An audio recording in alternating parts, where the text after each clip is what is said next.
What's going on, everybody? Thank y'all so much for tuning in. Come on in here, hit that like button, y'all. We got a watch party. We got a watch party. My apologies for running behind and trying to get my son some lunch squared away. But we got some watch party. Hey, to get in. This is going to be a watch party for the Eclectic Journalist, Part 9, The Freedom. This is Candace Owens and the Narrative Machine. I am here for this. And because she is going to be joining us this week, the Eclectic Journalist will be with us on Tuesday. I am excited to get out this information. So let's see here. Okay, I got emails coming in back to back. Let's see.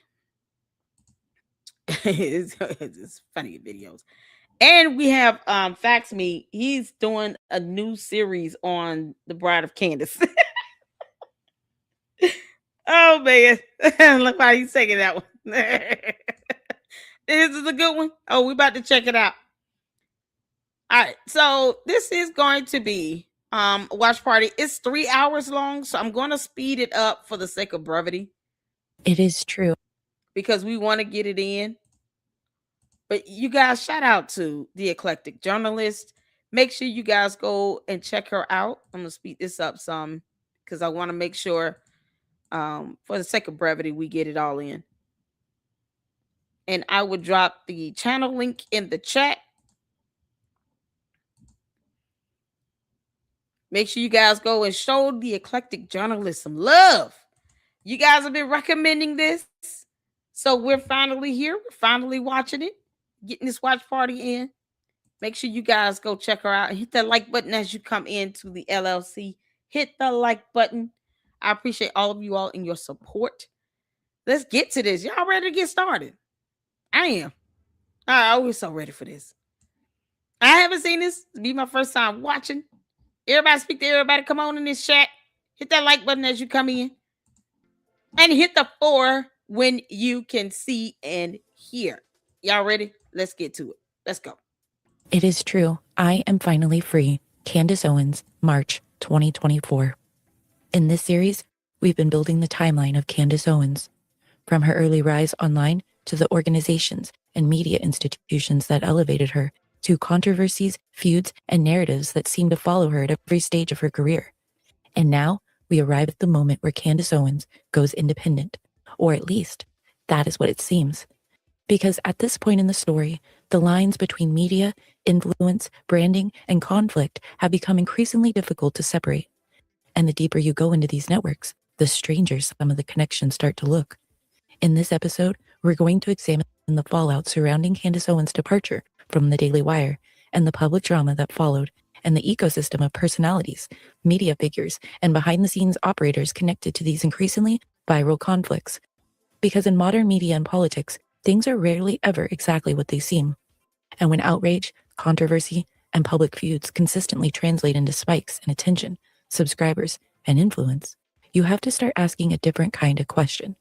Not just who is fighting, but what power structures and incentives may exist behind the conflict itself. This is part 9.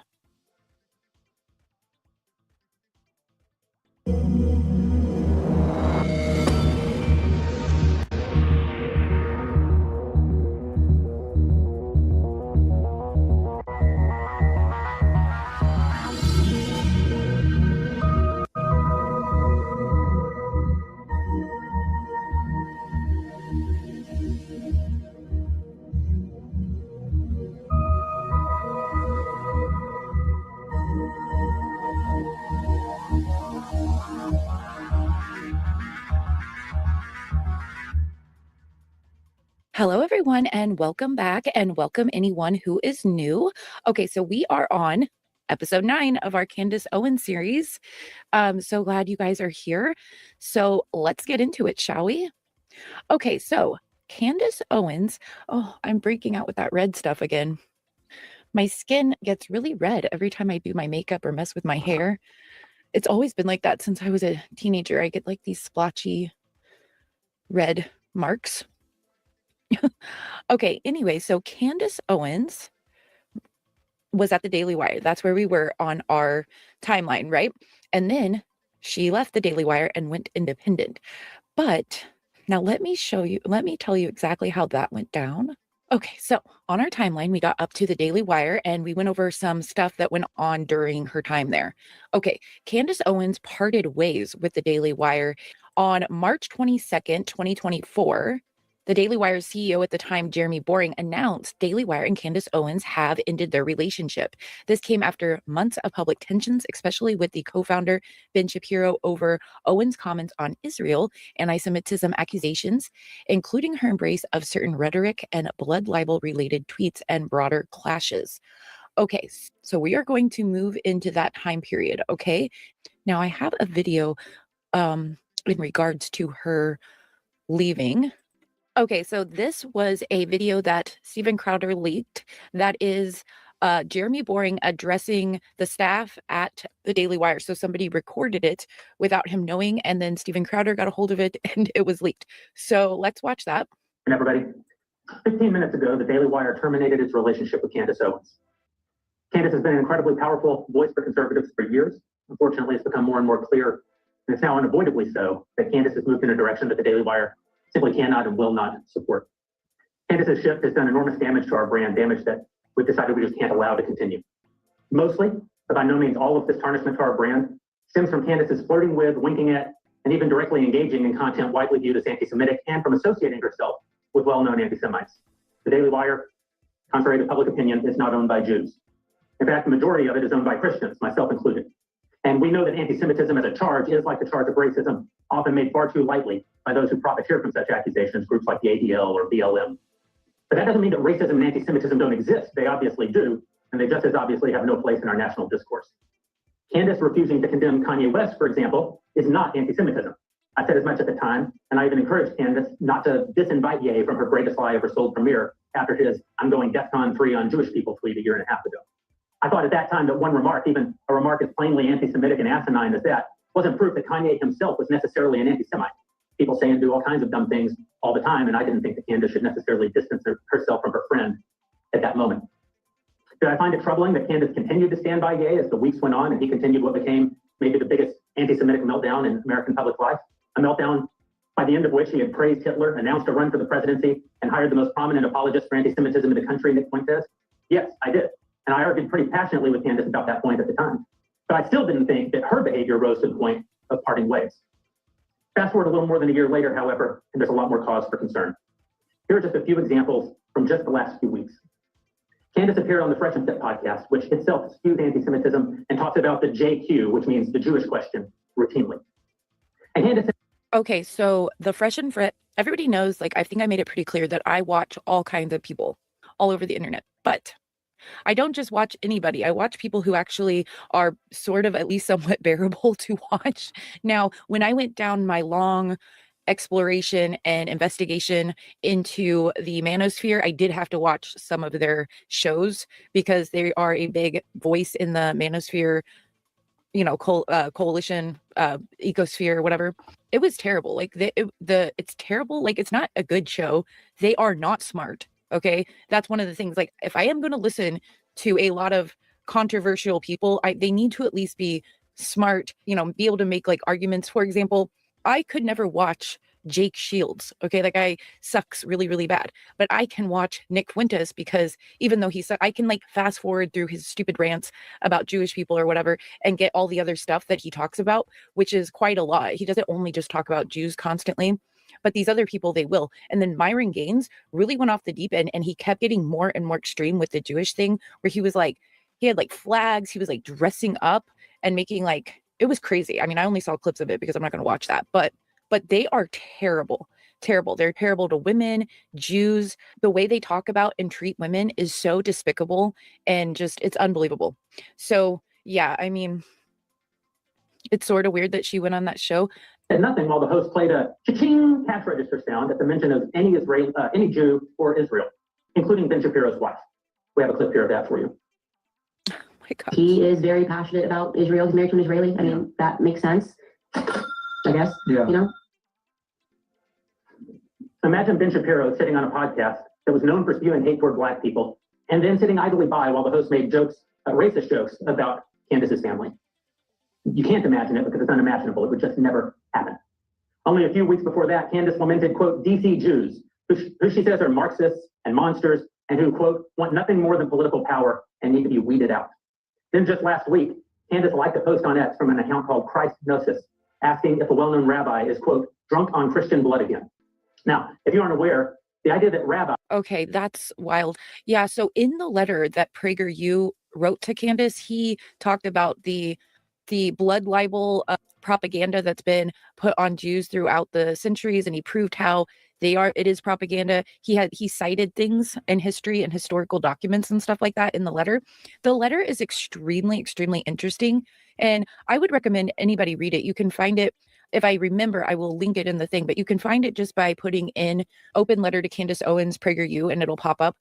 There was so much useful information in that letter that had cited, he cited things from history, and I learned a lot from that letter. It was very interesting. So I recommend everybody read it. And Jews more broadly drink the blood of Christians is one of the oldest expressions of anti-Semitism. It even has its own name. It's called the blood libel. And it's been used to pit Christians against Jews since the Middle Ages. The blood libel has been used all throughout history to incite the hatred and murder of Jews. I don't claim to know what's in Candace's heart.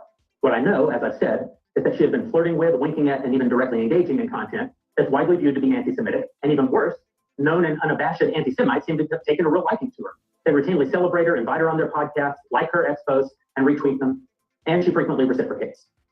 Candace has made something of a sport in these last months out of strongly implying negative things about Jews, only to then deny that she was ever actually talking about the Jews in the first place. Candace made no...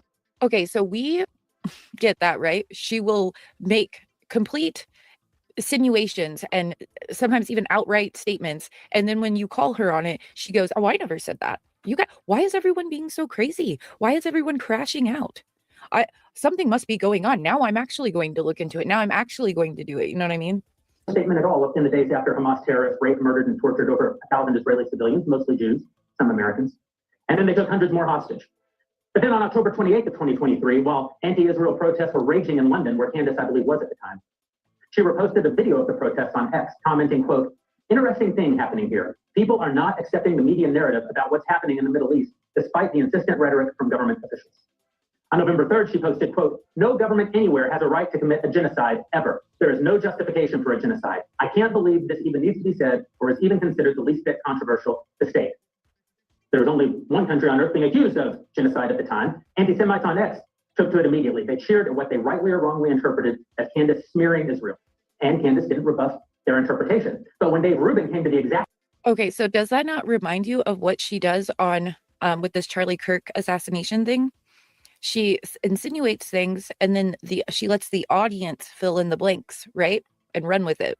Same conclusion as the anti-Semites, only instead of cheering for Candace, found it vile and rebuked her. Candace quickly attacked, saying, quote, what's amazing about this is that I didn't name any country in this tweet. I simply stated that genocide is wrong always. This is not a controversial stance. Interesting how you interpreted it. And then followed up with, quote, in short, if the blanket statement that genocide is wrong upsets you in any way, then you need to check yourself. I said exactly what I meant, and I won't be backing down or apologizing or further clarifying this statement. Within 24 hours, Candace liked the post calling Israeli Prime Minister Benjamin Netanyahu a war criminal. Now let's be clear. You're free to disagree with Israel's conduct, and you're free to oppose the Netanyahu government. But the idea that Israel is committing genocide or that Netanyahu is a war criminal is just factually baseless. Unfortunately, Candace routinely makes insinuations about Jews that both lovers of anti-Semitism and haters of anti-Semitism both agree is anti-Semitic. And in almost every one of these instances, Candace says nothing to the anti-Semites who cheer her and only pushes back against those who disapprove of her comments. On February 28th of this year, Candace, just asking questions, posted, quote, time to look into the history and profiteering of pornography. Her replies were immediately flooded with anti-Semites cheering her for the question and providing the answer that they interpreted her to mean, the Jews. Once again, Candace did nothing to disabuse the anti-Semites of their assumption. But when Anthony Koch came to the exact same conclusion, Candace pushed back, saying, quote, okay, so in case you guys are not aware, this is one of the classic anti-Semitic type of tropes that is out there, that the reason we have degeneracy in our society is not because our society has a bunch of degenerates in it, but rather because the Jews somehow are responsible for all of it because they're behind the PORN industry, and everything that's involved around that with Hollywood and all that stuff, even though, like I said, they probably have some things that they point to, right? But that doesn't mean in the whole of it. I wonder, one second, let me look up something really quick. Okay, let me pull that up really quick. Okay, I gotta be careful what's on here. I'm not really for sure. Okay, so I don't know if you guys are aware, but there's this PORN film from the 70s called Deep Throat.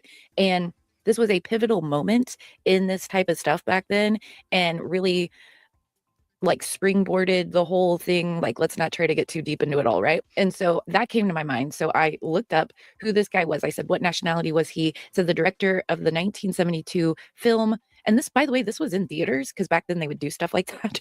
And all of our parents would go. Yeah, it's really creepy to think about. But his name is Gerald Damiano. He was an American. He was born in New York in 1928 and worked as a hairdresser and served in the U.S. Navy before becoming a filmmaker. And then I asked, was he Jewish? And it said, no, he was not Jewish. He was born into an Italian-American Catholic family. Okay, and why do I bring this up? Because this guy was a complete degenerate. He abused that woman in that film. Like, he forced her to marry him very, very young, abused her terribly, sold her. Like, he would, force her to go to hotel rooms where he would sell her to men that lined up out the doorway and stuff. And so she was basically getting R-worded, you know what I mean? And there's a whole film made about her called Lovelace, I think, or Loveless, something like that. About her story. It's really brutal and horrific. And she finally got away from him, but she never really lived down that infamy that she got from that film, which he kind of forced her to do. Ain't no reply. And so my point is, this guy's not even Jewish. So, y'all, shout out to all of you all coming in. We're having a watch party. This is the Eclectic Journalist. She's going to be with us on Tuesday. And I wanted to do a watch party of her episode 9 of her investigatory series on Candace, the alien Owens. God. This is the Candace Owens and the narrative machine. So make sure you guys hit that like button to show her your support. If you have not seen it, this is my first time seeing it. So this video already has over 2,000 views. So shout out to her. Hopefully it gets a lot more, because anybody that puts time and attention into this content, to the research, definitely deserves the support. Shout out to all of you all tuning in. Y'all, shout out to my mods. No reply. How you doing, honey? Eda Marie up in here. Girl, how you doing, honey? When we go get this episode rolling? I can't wait. I cannot wait to start collabing with Eda Marie on her episodes with Candyland Backer Babe 7000. Oh, man. We're bringing funny back, okay? I appreciate you for tuning in. Let's show Eda Marie some support up in here. Your keyboard isn't working? Girl, make sure you guys check out my posts. Send some support to Eda Marie for her equipment and things, so that she can get all this great content out. Let's show her some support as well. Let's get it over there. Mitchell Jackson is the one that got Candace onto the podcast. What? Oh, man. We love you too, honey. Good morning. We got Francisca back up in here. Sherry up in here. Mindy up in here. Anybody else I have not spoke to, I apologize. Just wanted to recognize you all flowing in. Ordained Rabbi Solomon Friedman is involved with P Ownership, is founding partner of the private equity firm Ethical Capital Partners acquired MindGeek, the parent company of P Hub. Oh my God. So he's in prison, I assume. What's going on, Thomas? How you doing? Dreaming of new evidence is incoming. Goodness gracious. She's giving us great info this morning. She does lots of work. She does. Fantastic. We're here for it. We love great research here. And shout out to all of you all in here that aid in the research that comes out of the LLC. Peter Johnson says, what's going on with the doggy? Oh, look at the doggy. You need not know her real name. I know, right? John, how you doing? Fresh and Fit podcast. What's going on over there? Child, I thought they were dismantled. Fresh and Fit still a thing? Who, child? Maverick says, a ghost is giving you love bites. Oh, God. Oh, man. Shout out to all of you all. Thank y'all so much. Let's get back to it. Blaming, we're all fallen. We're all fallen and we all come short of the glory of God, and we need Jesus as our savior, okay? Every single one of us. So acting like this kind of stuff is all to blame on like one group of people is, for all the world's ills, is literally insanity, and it is very illogical. But let's go back to the video. This is utterly insane. I tweeted that porn is harming men in our society, and this person has interpreted that as an attack on Jews. This is an example of clinical insanity. There is no other explanation. But of course, there are other possible explanations. There are other numerous examples just like this. When the anti-Semites and anti-anti-Semites all agree that what you're saying is anti-Semitic, perhaps, as a very well-paid professional and expert communicator, you might consider communicating more clearly. Candace hasn't. She's only doubled down. In the last few weeks, she stated or implied that DC Jews control American politics, that Hollywood Jews force certain black artists to create violent and filthy music, that a Jewish gang robbed and killed Michael Jackson, that a Jew killed Lee Harvey Oswald to keep us from finding out that the CIA killed JFK. All this while elevating Osama bin Laden and Muammar Gaddafi and defending Hitler's book burning and apologizing to Muslims on behalf of America for what she calls the brainwashing of Americans after 9/11 and alleged American war crimes overseas. Oh my God. None of which proves that anti-Semitism. None of which proves that Candace is an anti-Semite. Like when you put it all like that in one line, that's crazy, you guys. Wow. But like I said, she was always conspiratorial from the very beginning. She just hid it for a long time. I don't claim to know what Candace actually believes. When I've asked her directly what she believes, she's told me, quote, I believe what the people believe. I am the voice of the people. Never mind that subordinating your belief to the people is both. Okay, so that's really interesting what he said there, where she said, I am the voice of the people. Okay, now I don't know how many of you guys know medieval history or ancient writings and stuff like that, but there is this saying that was started in the Middle Ages called vox populi, and it means, let me show you. Okay, so the phrase vox populi or vox Dei, the voice of the people is the voice of God, was first referenced by Alcuin of York, an 8th century scholar and advisor to Charlemagne. In a letter written around 1798, he used the phrase in a critical context, stating, and those people should not be listened to who keep saying the voice of the people is the voice of God, since the righteousness of the crowd is always very close to madness. Thus, Alcuin did not endorse the idea, but rather warned against it, expressing skepticism about the wisdom of the masses. Okay, so I just find that interesting in reference to Candace. I know, like, many of you just know me as making this Candace series, but I'm actually very knowledgeable and interested, and it's just I really like the study of medieval history and philosophy and war and all kinds of stuff like that. So even though I'm very knowledgeable in all history, the medieval ages is one of my favorite times, especially in the region of the steppes and Eastern Europe. So that's sort of one of my fascinations, which is what I kind of wanted to make also videos about, is this, viewing what we see today through a historical lens, which I did do a little bit of that, but I haven't had my channel for very long. So we haven't got very far in all of that stuff. But anyway, back to the video. Pandering and immoral. It's also they. Who are the people? And what is it that they believe? Based on her content of late, I can't think that she means Americans broadly or even conservatives broadly. It seems far more likely to me that the people Candace is the voice of are the very people celebrating what she's saying. Here's one of the most prominent anti-Semites in the country giving his perspective on the answer to that question. I have to stand. I have to stand because she's cooking. She cooked. That's crazy. She tweets a picture of Rabbi Shmuley. Bill, she writes, Bill. Nothing else. Incredible. She writes, Bill. She called him an unholy rabbi. I'm stealing that, by the way. If you hear that in my AFPAC 4 speech, I'm giving her credit. I'm stealing that from her. She said, the unholy rabbi. Dude, goated with the sauce, and cook. Fuentes went on for about an hour celebrating Candace in that episode from 2 weeks ago. Of course, it's not just her associations with anti-Semitism that are damaging to our brand. Over the last few months, Candace has embraced the worst conspiracy theories and the worst people. When she traveled to Romania to interview Andrew Tate, Caleb was clear that we wouldn't pay for her to rehabilitate a pornographer, con man, and an accused rapist. Candace assured him that hers would not be a softball interview. Of course it was. Candace not only allowed Andrew Tate to misrepresent his past statements and the charges against him, she helped him do so. Last week, Candace put out a long tweet trying to frame her position not as supporting the Tate brothers, but simply as being fair-minded about the charges brought against them. And we learned all about that in the first episode of the series, and that is exactly why I do not watch her anymore. Not really. I mean, Tucker also interviewed him, and I didn't love that she did that, and she acted like she had no idea about any of the actual evidence against him. So I was just sort of like, oh, whatever, okay. But then when she came out on their platform, the Daily Wire, and completely smeared one of his victims who was abused by several men who were literally in prison from when she was a child. That was like a bridge too far for me. And I was like, okay, no, not doing that. That might have been more convincing if she had ever said a single negative thing about them, or if she had responded to, or retweeted them 73 times in the months since the interview. I want to be clear about this. Andrew and Tristan Tate are very bad men who have boasted and even sold courses teaching how to manipulate women through sex into doing pornography for your profit.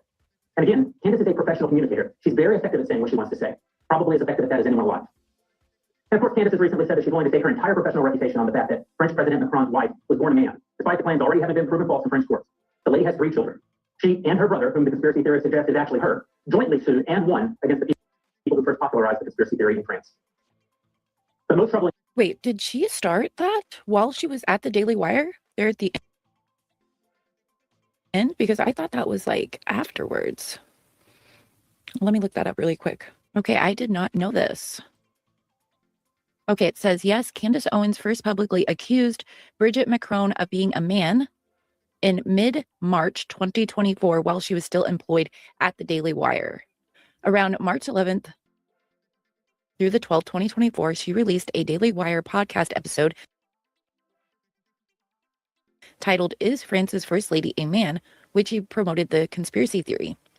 She followed up with an X post. After looking into this, I would stake my entire professional reputation on the fact that Bridget Macron is in fact a man. This was just days or about a week before her official split from the Daily Wire on March 22nd, 2024. Okay, that is interesting. I kind of wonder if she was trying to get them to fire her with everything that he just listed off there. Like, that's pretty crazy. And my theory, what I am going to go into later in this video, because it's going to blow your guys' mind, will probably bolster that idea, that theory of mine that I just had. This is deeply disingenuous use of the term Christ is King. As best I can tell, her first use of this term publicly was in response to Ben. If you recall, Ben was asked at a small private event in a Jewish home how he felt about Candace's behavior post-October 7th. Ben was caught on camera saying that he found her behavior disgraceful and disreputable. That day, Candace posted a verse from the New Testament that man cannot serve both God and money, with a follow-up comment of Christ is King. The remark was widely interpreted as a rebuke of Ben and to mean that Candace cannot be bought off by Jewish Ben Shapiro. She and her opinions are in service to God. Ben responded in anger. He said that if Candace believed her contract with the Daily Wire was standing between her and God, she could quit. Candace's response was classic Candace. After saying but not saying exactly what she meant and then being called out on it, she denied that she ever meant it in the first place, and how dare you suggest that she did. She said, quote, "You've been acting unprofessional and emotionally unhinged for weeks now, and we've all had to sit back and allow it, and have all tried to exercise exceeding understanding for your raw emotion. But you cross a certain line when you come for scripture and read yourself into it. I will not tolerate it." She posted again, quote, "You are utterly out of line for suggesting that I cannot quote biblical scripture. The Bible is not about you." Then commented on that post, again, Christ is King. Here's the thing. I agree that Christ is King. All Christians agree that Christ is King. But why say so here? What's the implication? If not that Candace serves Christ and Ben doesn't. It certainly appears to me that Candace is attacking Ben for the very fact of his Jewishness. In fact, anti-Semites love to bandy about the term Christ is King. Here's our pal Nick Fuentes again.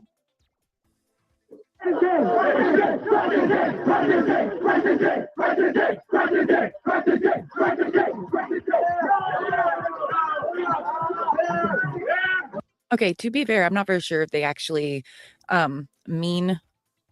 I think he's right on with the Candace thing, and I think she did that to incite Ben to do that, to then go off on him like that. That he's like, coming after her for using scripture. I think that was like a total setup.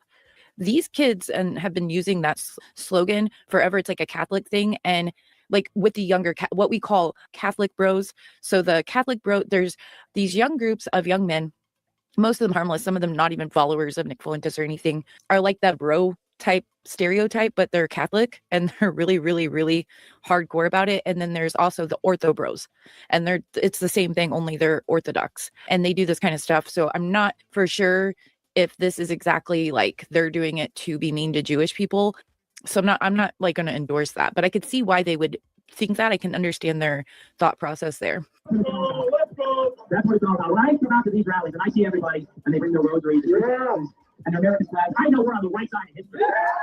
Probably worth remembering here that Fuentes, when he was praising our Lord, has called for a holy war against Jews and said that, quote, "We will make them die in the holy war. They have no future in America. They will go down with their satanic master."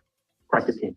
Yeah, Christ is King. But the term Christ is King is not a gang affiliation. Christ isn't glorified by your using him as a weapon to cudgel your enemies. And anyone who would say it's never wrong to say that Christ is King, please tell me what then is meant by the third commandment. Thou shalt not carry forth the name of the Lord thy God in vain. Surely if one were to rape and murder someone, like Hamas did on October 7th, but all the while shouted to the dying person that Christ is King, we would all agree that 3 horrible crimes were committed. Rape, yes. Murder, yes. But also the crime of implementing God in the first 2 crimes. That's carrying forth the name of the Lord in vain. That's what anti-Semites are doing when they say Christ is king. Christ is king, sure enough. And he recommends himself in our struggles, not us in our petty, nudge, nudge, wink, wink anti-Semitism. All of this has badly tarnished the brand and reputation of the Daily Wire, and of me personally as the front-facing CEO. One need only revisit the thousands of virulently and overtly hateful commenters celebrating what they see as Candace's turn against the Jews, the remarks from Nick Fuentes, the myriad stories written in journals from Mediaite to the Washington Examiner to the Jewish Journal to the Times of Israel, the New York. So the whole, and here's my 2 cents on this. Candace weaponized this expression because she knew that she really didn't mean it. She doesn't care about her Christianity, faith, Catholicism, none of that. Candace can't quote an entire scripture from the Bible because she hasn't done that. Candace would have to go to the scripture online and pull something up and read it. She can't just quote a scripture she's memorized. And people want to sit here and talk about how she's a great Christian while she actually admits to breaking the law by stalking Erica Kirk. We've got eyes and ears everywhere you go. We're watching you. Sources and direct contacts that live in her building. Obviously, we have that. Why? Stalking is a felony. A class 3, class 5 felony in the state of Arizona. Why do you live in the state of Tennessee?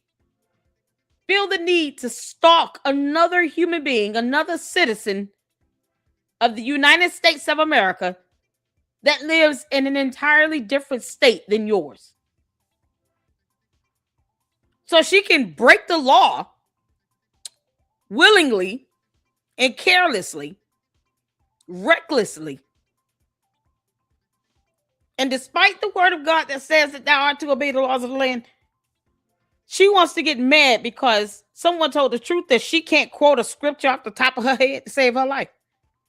When she cannot do that and has not done that.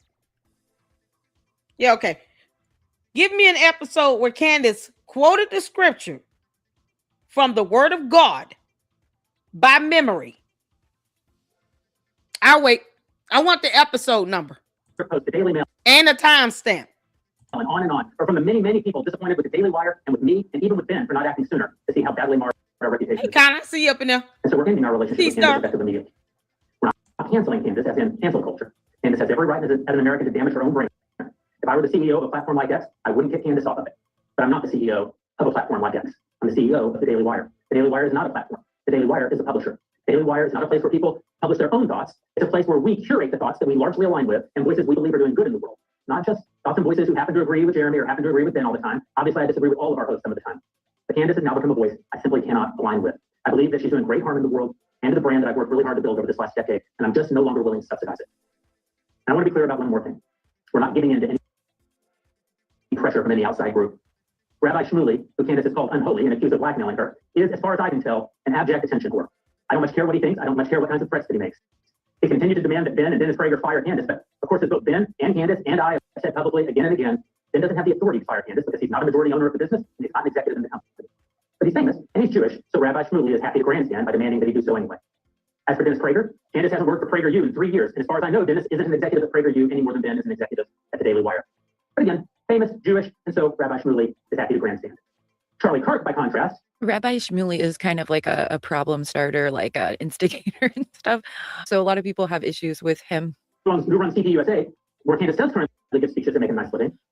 Shmuley hasn't said anything about him. Charlie's famous, but he isn't Jewish. That's the kind of guy Rabbi Shmuley is, and the reason that we would never get into any kind of pressure from a man like him. This decision has nothing to do with Shmuley or any other Jewish pressure coming to bear. This is about the very Christian CEOs of the Daily Wire finally seeing what we were both loath to see before, what I was loath to see before, that Candace is not on our team. She's not pursuing the future that we're pursuing. She's not appealing to the audience we're appealing to. She does not hold the values that we hold to. I gave her every benefit of the doubt. I gave her far more benefit of the doubt than I should have, and I'm done. Candace has violated the terms of her contract in myriad ways. She has a contractual obligation not to tarnish our brand, but she has. She has a contractual obligation not to do anything that a reasonable person might construe as anti-Semitic or to align her brand with anti-Semites, but she has. And by the way, it was her attorney who suggested we put that clause in her contract in the first place after the Kanye mess. It wasn't our idea. For all of those reasons and for many more, we're enforcing our rights under the contract to terminate. Now, I know that this will cause a lot of confusion and harm and pain for a lot of you in this room, especially for those of you who've worked really hard on Candace's content, or for those of you who, like me, have only ever seen her as one of the most talented and important voices in the country. And I'm sorry for that. I hope we live to see Candace come back from this dark path that she's taken. Again, I see her as one of the most talented people in the country, and when she uses those talents in service of the good and the true and the beautiful, I don't believe that there is anyone better, maybe in all of the world, than she. That's not what she's doing today. I hope that she does it again. She won't be doing it at the Daily Wire. It is sad that she has used her talent in the way that she has. She really could have been a force for great good. She really could have been a force for spreading the word of the Lord. She could have been, she could be helping people. She could be lifting people up and stuff like that, like Charlie did. And it's really sad that that's how she's chosen to use the talent that God gave her.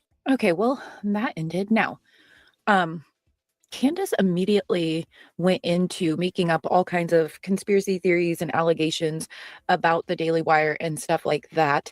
And I think I have a few things. Candace Owens confirmed it herself on Twitter, posting, "The rumors are true. I am finally free." Okay. She added that there would be many more announcements in the weeks to come, directed her fans to her website for independent work and support, and said she would resume her show on her personal YouTube channel after a brief hiatus. In the following months and into 2025, Owens framed the split positively for her career. She credited the firing with boosting her visibility and success, claiming her independent podcast became the #1 show in the world. And in November 2025, YouTube Live, she thanked Ben Shapiro, Jeremy Boring, and others of the Daily Wire, saying the move gave her more publicity than she ever could imagine, and that they realized before I did that I should be fired. She also alleged ongoing harassment issues from her time there. In later content, claims about internal matters at the company, but her dominant narrative has been one of liberation, growth, and as an independent voice. Okay, so she made several post-departure claims about the Daily Wire and figures like Ben Shapiro and Jeremy Boring that critics, Daily Wire affiliates, and some independent observers have labeled as exaggerated, unproven, or false. These often center on alleged ongoing harassment, internal misconduct, and conspiratorial ties. Note this is a highly partisan feud with both sides claiming lies is subjective, but here are the most commonly disputed ones based on public reporting. Okay, so she has claimed that she has been 3 years of harassment and stalking by the Daily Wire. Owens has repeatedly claimed the company and Shapiro specifically conducted a prolonged campaign of harassment, including leaks, smears, and legal abuse, monitoring her and trying to destroy her family and business. She has called it toxic and like a crazy stalker that wouldn't let her move on. Critics, including Boring and Daily Wire responses, portray this as her framing standard post-contract disputes, NDA gag order enforcement, and public rebuttals as obsessive persecution. No independent verification of a multi-year coordinated harassment campaign has emerged beyond typical media rivalries and legal arbitration. Okay, so she keeps saying that they're like suing her all the time, and they've tried suing me all these millions of times. The only thing I could find was that they had to get an injunction to have her gag order ordered on her to keep her from talking about the company and abide by the NDA that she was contracted to. So other than that, I haven't seen anything else. Leaking smears and fictitious stories. In 2024, she accused Daily Wire of feeding unnamed sources to outlets like Daily Mail with false claims about her, mistreating makeup artist interns, throwing a canned drink at a staffer, blaming producers for show failures, refusing advertisers, or anti-Semitic behavior. She denied these as made up and vowed exposure of the leakers. Daily Wire has not publicly confirmed leaking, but has pushed back on her overall narrative. Okay, so so that's pretty funny. Let's go to this. Let's see what else is in this. Candace Owens, Blast Daily Wire, says it's leaking anti-Semitic claims, attacked for being a Christian. Candace Owens eviscerated her former employee Daily Wire on Wednesday after she claimed she was asked to comment on an upcoming newspaper story alleging that she engaged in anti-Semitic and homophobic behavior at the company. Owens, the former blogger who rose to prominence during the Trump presidency with her campaign to persuade African-American voters to ditch the Democratic Party, posted a video on her social media account hinting that the Daily Wire leaked allegations that she mistreated staffers at her former employer. Her viral video, which was viewed more than 100... I can't stop laughing, you guys. I'm so sorry. I am so sorry.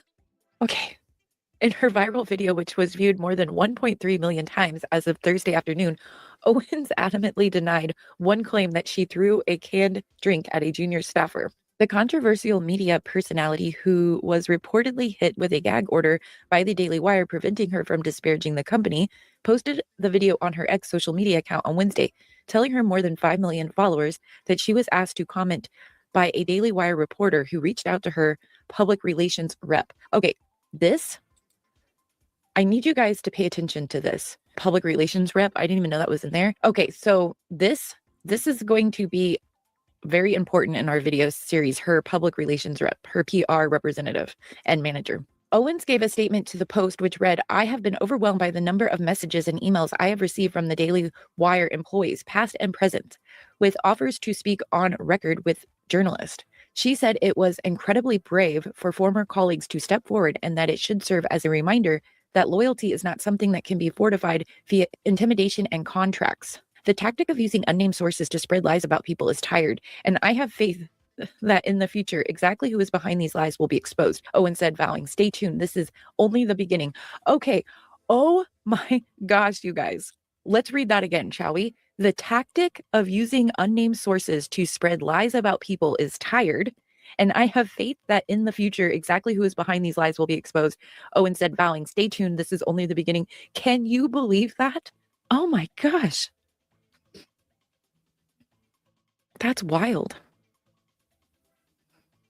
According to Owens, the Daily Mail journalist sought comment for an upcoming hit piece that will reportedly allege Daily Wire decided to move on from the incendiary host because her show wasn't generating enough revenue. Owens said that her character is being attacked and smeared by an entire network working behind the scenes for speaking her truth that Christ is king. She said that certain individuals are leaking fictitious and made-up claims to Daily Wire, including that she blamed producers for her show failures. Oh my gosh, you guys. Like, people were speaking out about this Daily Wire, people who worked with her at the Daily Wire, and then she blames the company like they're doing it on purpose. And we could only imagine like that was probably true. Imagine working for this woman. Owens also claimed that the Daily Mail story will allege she refused to work with certain advertisers and that senior management at Daily Wire had a moral obligation to terminate her due to her increased anti-Semitism and her conspiracy theories. Okay, well, that's exactly what he said. I wonder how she knew that. She said the Daily Mail story will allege she mistreated makeup artists and interns at Daily Wire. You guys know she did. You guys know she did. Owens said that a source told Daily Mail that they witnessed Owens hurling a canned drink at one of the junior staffers. "The attacks on me are not backing down on being a Christian are failing," Owens said, What she insisting that say? she is the exact opposite. Candace hurled a drink at somebody? Damn, you don't go somewhere and sit down. Oh, she should have got her ass whooped. Candace, you understand that is aggravated assault? How do you get away with throwing a drink at someone and you didn't go to jail? Now y'all see why you can't let the aliens get away with criminal activity. Now do you all see why? Because it doesn't end. Now she's upgraded to stalking, which is a felony. Let's not forget, Candace has been arrested for harassment at 17 years old. She was actually arrested and went to jail for harassment at 17 years old. This girl was breaking the law before she became a legal adult.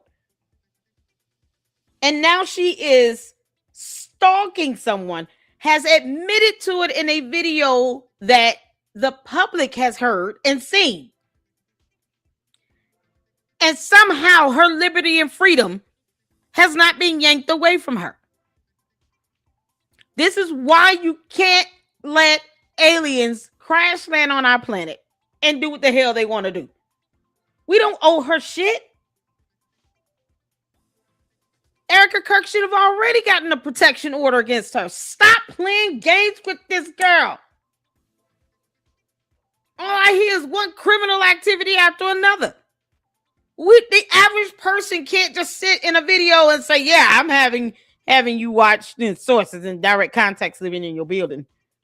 Everywhere you go, everything you say, everything you do. I'm going to find out. I'm watching you. We got eyes and ears everywhere." I would have had the police called on me at least 3 times over. I can't say no mess like that and expect to maintain my good liberty and freedom. He was like, Lady Luck Club just admitted to stalking. That's illegal.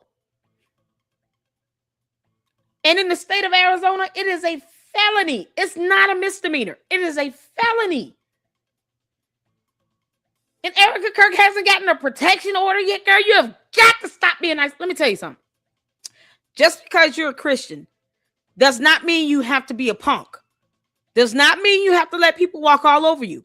It does not mean you have to sit here and listen to someone admit to felonious activity and then you don't penalize that action at all. You don't get a protection order. You didn't call 911.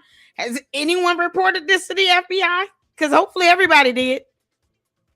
Because no one deserves to be stalked everywhere they go. The hell you mean you watching everything I do? You got eyes and ears everywhere. What the hell are you talking about? Okay, yeah, keep them eyes and ears open. Look out for the police when they pull up and they're ready to ask you some questions too. And don't get mad if they handcuff you. Child, please, that would be, it's not even a threat. I'm going to take that serious and we're going to go from there. I keep saying this over and over. I've been saying for 6 months that Erica Kirk should have already got a protection order against Candace. This is the behavior, the pattern of behavior she cannot hide. If this girl is hurling objects at people, why would she do that? It's the question. Why would she feel like I can just throw something at someone at my place of employment? And she didn't go to jail? Were the police even called? You're not going to hurl something at me and you getting your ass locked up. What you talking about? And people don't think that she's capable of violence. Yes, she is. Oh, dear Lord. Dear Lord. Y'all, this is crazy. Oh, my God. Oh, my God. She throwing stuff at people. That's wild.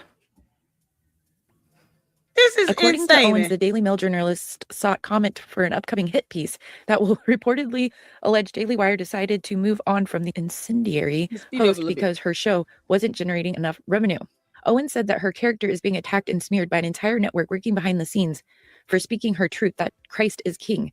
She said that certain individuals are leaking fictitious and made-up claims to Daily Wire, including that she blamed producers for her show failures. Oh my gosh, you guys. Like, people were speaking out about this Daily Wire, people who worked with her at the Daily Wire, and then she blames the company like they're doing it on purpose. And we could only imagine like that was probably true. Imagine working for this woman. Owens also claimed that the Daily Mail story will allege she refused to work with certain advertisers and that senior management at Daily Wire had a moral obligation to terminate her due to her increased anti-Semitism and her conspiracy theories. Okay, well, that's exactly what he said. I wonder how she knew that. She said the Daily Mail story will allege she mistreated makeup artists and interns at Daily Wire. You guys know she did. You guys know she That's did. what I'm saying. Owens said that a source told Daily Mail that they witnessed Owens hurling a canned drink at one of the junior staffers. The attacks... hurling a canned drink at a junior staffer. A canned drink? A canned soda. A canned something in a can. Aluminum. That could cause bodily injury and harm. And she didn't go to jail? Why not? What's going on? And yet no one called 911. Candace, there is no way in hell or on earth that you crash landed upon. You would be able to hurl anything towards me and get away with it. Your ass would have been locked the hell up. Are you kidding me?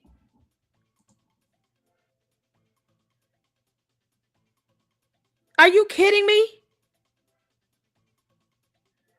This girl hurled a canned drink at somebody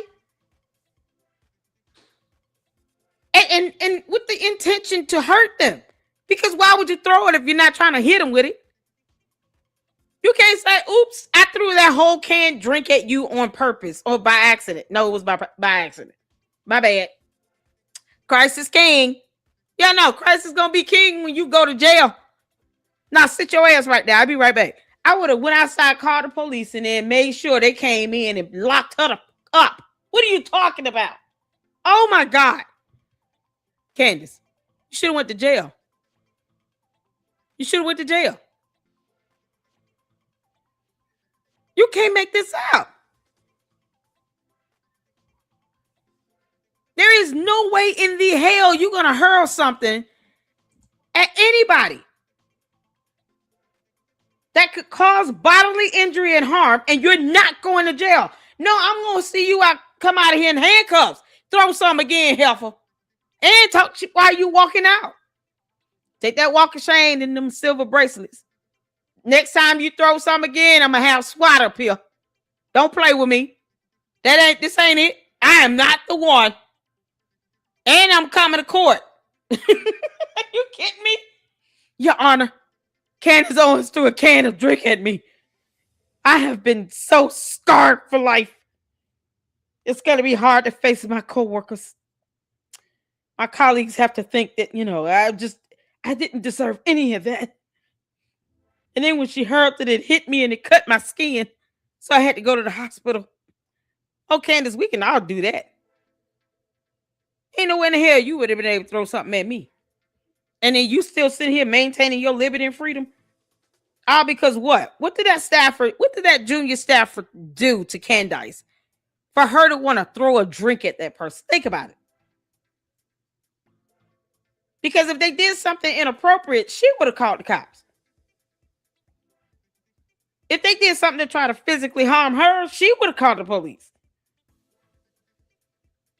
So what could they have done for her to do that? And then she walks away with her liberty and freedom.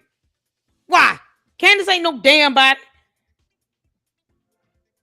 Why did they call 911? On me are not backing down on being a Christian are failing, Owen said, insisting that she is the exact opposite of what the claims suggest.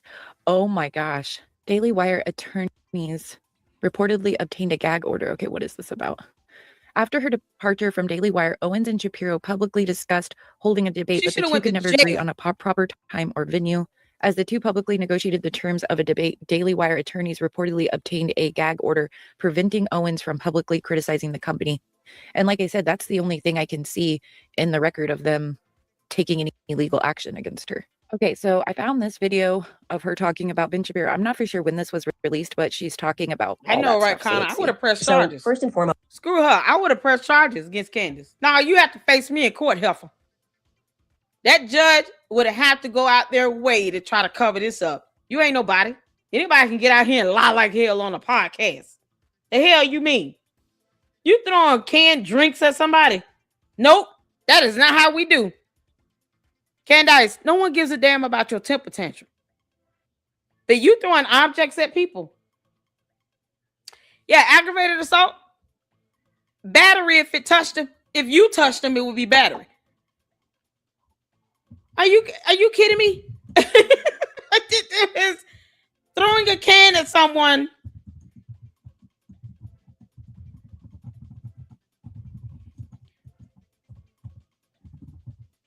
You can't make this up. And they should have called. Let them go out there. Make it hard for them.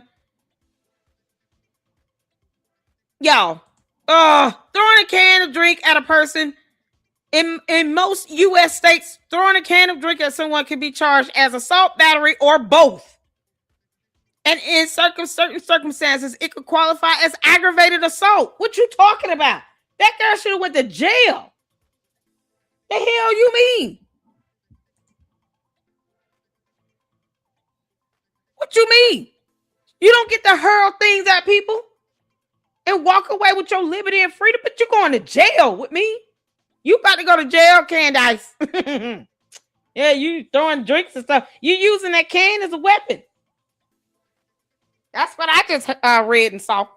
No, you're going to jail. And if all that drink get on me, yeah, you could be in jail for a good 30 days. Listen, that's the same thing that happened with Aaron. His name is Aaron. All right. Scientology. The dumb cult that they are. of course, have protests. And one of the little clowns accused Aaron of throwing cornstarch on him. Aaron had to serve, what, 30 days in jail? 40 days in jail? So if Candace threw a can, and let's say it was open, and that drink got on the person and the can hit the person, she should have seen some jail time, at least 30 days. I don't give a damn. You would have to go out your way to try to cover that one up. Now I'm finna live stream. I want the police body camera footage released to the public of her arrest and questioning. I want all that out there. I'm putting the police report out there. Are you kidding me? No, you finna catch it. You threw the can at the right person on the wrong day. With me. No, you going to jail. Are you kidding? Candace, you would have went to jail. Girl, you would have went to jail with me. Ain't no way in hell. You don't get to throw a can at somebody and it is being used as a weapon because you're trying to use it to bring bodily harm and injury. And then think you were supposed to do, yeah, I'm just going to go home. No, the hell you not. You going to jail today. You might want to call George. Your dumbass lavender wife is getting locked up. You might want to get you some bail money and your attorney. I'm not giving them Savannah's number. I'm giving them her number so they can get her behind if she don't go to court. They're going to have a capiast if she fails to appear for a hearing. Now she going to jail. She getting locked up. She threw a can at me. She thought I was for play. Now she finna learn today. Get me? Candace, you gonna learn today? Throwing a can to somebody, you got to learn today. You won't ever do this to me again. Be like, I could play with a many of people, but not Lady Luck Club. That girl will have me locked up. Hell yeah. Are you kidding me? Girl. Oh my God. You have to press charge. You better press some charges. I want all the charges pressed. Officer. All of them. I got to work here. You treating a junior. You don't have the right to throw something at somebody. Throwing a tantrum is what's wrong with her? Y'all, you can't mess this stuff. You can't make this up. This grown woman threw a can at a junior staffer because reasons. Oh, okay. That junior staffer had all the power in the world for like 5 minutes over Candace's liberty and freedom. Yeah, okay. To call the police or to not. I'm about to do the first option. I'm calling. You kidding me? Candace is violent as hell. You're throwing stuff at people. Girl, you going to prison. Candace, you not. Listen, let me tell you something. To the candy asses, I'm not playing with your dumb cult leader. I don't owe her nothing. Everybody here in the Lady Luck Club knows we don't give a damn how the candy asses feel. We don't care about your feelings. No, your cult leader is committing crimes. The law says that she could have been charged with assault, battery, or both in most states. And under certain circumstances could qualify as aggravated assault. What you mean? Girl should have went to jail. Why it's a crime? Assault generally means intentionally causing another person to fear imminent, harmful, or offensive contact. Battery is actually making harmful or offensive contact. If throwing that can hit someone, that's battery. And assault is you trying to bring that bodily harm and injury upon them. And it was not accidental. You don't accidentally throw a can drink at someone. Why are you throwing it? What you mean? And then you scaring that junior staffer? Candace, is that how we do? I wish the hell you would. Candace, I dare you to throw a can of drink at me. I dare you. I dare you. Girl, see, you play with the wrong people. Now, with me, you got the right one. Come on over. Candace. Karen. Candace. I wish your little punk ass would throw a can't drink at me. Girl, you would make international headlines for all the wrong reasons that day. And I'm live streaming. You will go to jail. I will put out that police body cam. I will drop the police report, the arrest report. They're going to get your mug shot. When I say I will make sure you are held to the highest extent of every law that can be activated underneath the sun in the United States of America, you will. No one should be tolerant of that. If Candace Amber Rose Owens, farmer, throws a canned drink at you, call the police and have her locked up. The hell we doing? Have her locked up. Treat her like a stranger off the street. She got the money to make bail. She can hire an attorney on cue, make bail, have her ass locked up. Candy asses can get mad until Christ returns. But she going to jail today. Are you kidding? Candace, ain't nobody scared of you or your dumb cult members. Play that with me. I wish you would, Candace. I wish you would. You can't make this up, boy. That's something else. Most. It has been very obvious to me that Ben has some sort of whether it's diagnosed, I don't know, or a diagnosed mental disorder. Something happened after October 7th, and Ben began demonstrating what I would say was exuding characteristics of schizophrenia, like truly paranoid schizophrenia, where he started making accusations against me that were just not true. There was not a shred of truth to this. And Jeremy, because he had spent tens of millions of dollars on Pendragon, and it was a financial disaster, I believe he privately began telling Ben that these conspiracies that he was coming up with were true. Namely, Ben believed truly, and Jeremy said that he believed it too, that I was devising some secret plot with Nick Fuentes and Tucker Carlson to bring down the Daily Wire. I was brought into an office after Ben stood up on a table and called me a faux sophisticate. And I was like, what's going on? And they basically wanted me to apologize to Ben for him having insulted me. And then because during that week I had gone on to Tucker Carlson for an appearance I had been planned before Ben got on the table, he somehow in his head thought that it meant that me and Tucker Carlson were plotting against him. I don't know how Nick Fuentes got into the scenario, but they brought me into a room and they questioned me, and I didn't know what to say. I was genuinely 9 months pregnant, and I was so shocked that they even thought this was a plausibility that I was just disturbed by even the insinuation. Obviously, it was not true. I didn't even at that. You guys, this is so crazy. Like, this is so funny. I'm sorry, but like, what is going on? These are like grown adults.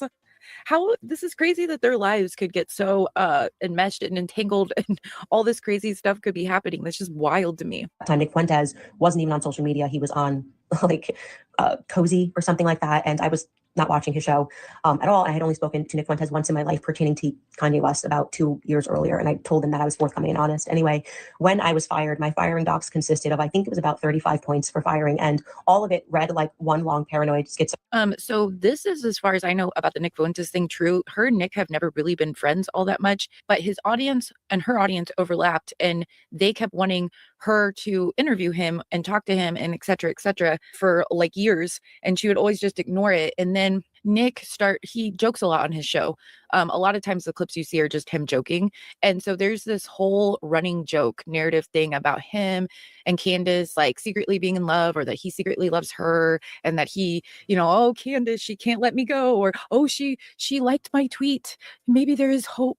But, maybe she does know I exist, things like that, right? And then it just kept, and then they actually did have an interview not that long ago, finally, and it did not go well. She was very rude to him, and the interview was very odd. Then when he went back to his show, he said that it was terrible. She was really cold. She was rude when he got there. She wasn't nice. He was like, it was really weird. Then the joke kept piling up from there and stuff, because like people started joking there was sexual energy or whatever. And so then he was like, oh yeah, like, too bad she's married. Maybe she'll get rid of him. And, it's just like he makes these jokey jokes about her, but he really doesn't like her like at all. And she doesn't like him. Schizophrenic rant. The first like 5 pages were pictures of Groyper tweets, meaning obviously that they still believe that the conspiracy theory was true and that somehow I was working with Groypers. There was not a shred of proof to this. I'm giving you like, there was not one reason that I actually did something, that I actively did something. It was all like that. What I could have done, what I should have done, and what they perceived was the majority of it was a Groyper conspiracy. So I can just say right off the bat, Nick Fuentes, major win, 100%, fully in their heads. Okay. All right. I have another video in regards to this stuff, but we are going to first go, let me get rid of this.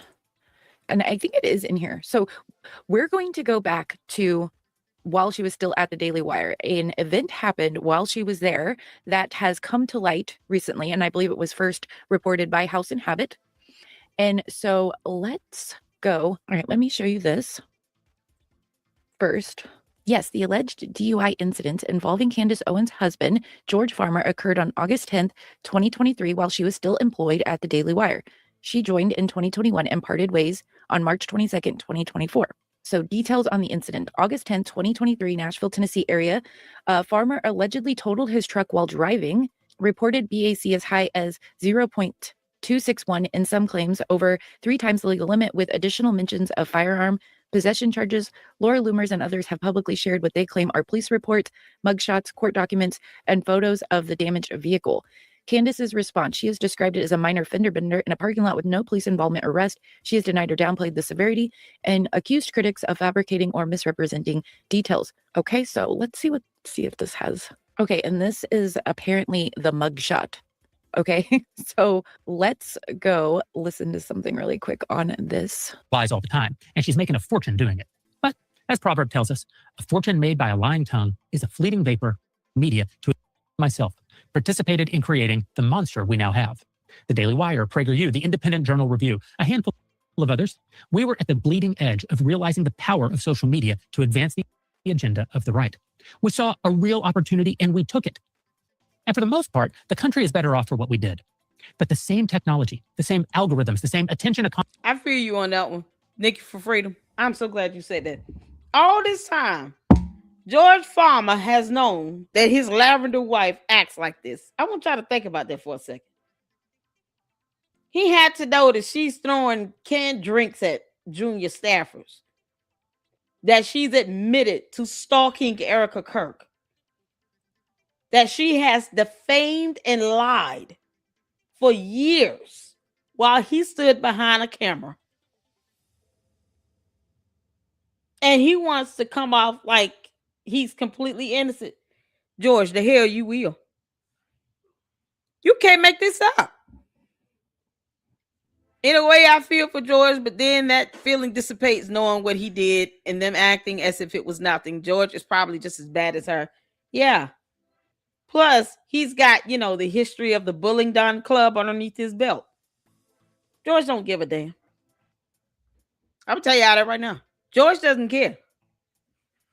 All this time, he has admitted in a video that he just stands behind the camera.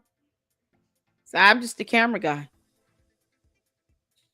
Can't say that he's telling her what to do, but I'm sure whatever she tells him she wants to do, he's okay with it. And he's like, whatever. You think the candy ass is getting on him about this? No, they keep getting mad at people like me and Jay Witt and everybody else. Gary from Paramount Tactic. I can't even say his name normally no more. Eda Marie has messed me up on that one. Gary from Pyramid Tactic. Oh man. He cannot continue to pretend to be innocent. George Farmer is not innocent.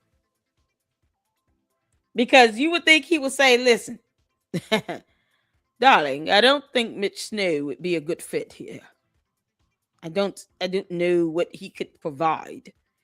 I mean, anyone could say that they saw Brian Harper and Erica Cook at the military base. I don't know what he's supposed to be doing. How would that even work? Why him of all people? Why him? Are you picking someone that was perhaps on the base that day? Is that what we're doing? Oh, bullocks. That's what this came down to. I want y'all to think about this. Candace Owens had no idea what occurred on that military base. All she knows is, I need someone that was there proven to be there at Fort Huachuca, whatever, on that specific day, and someone that would be gullible enough to come on my show where all of this is a PR stunt. I don't give a damn about nothing that's occurred with Charlie Kirk, Erica Kirk. Nope. She doesn't care.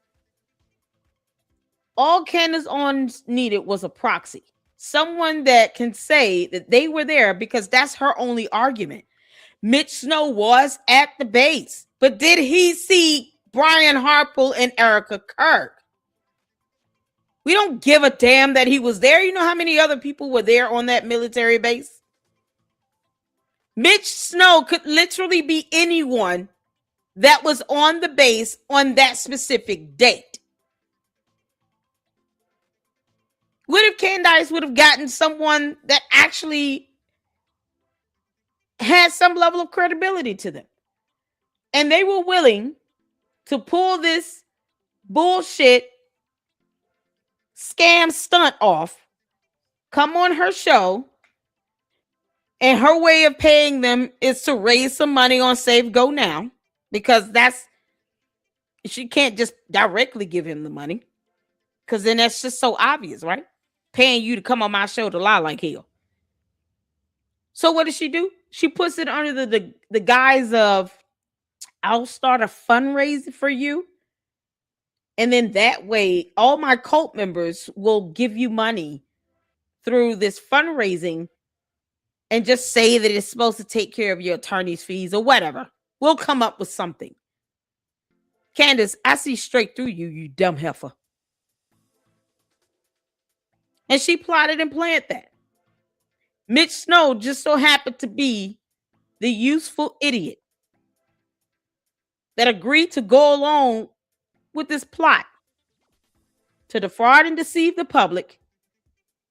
She scammed her own cult members because they gave Mitch Snow $134,000 plus.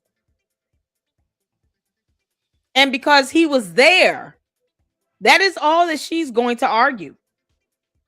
Well, he was there. We don't care if he was there.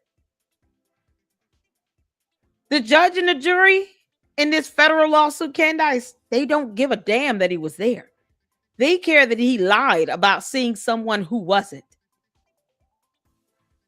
But see, that's how you planted, and you didn't think that Brian Harple would sue your ass.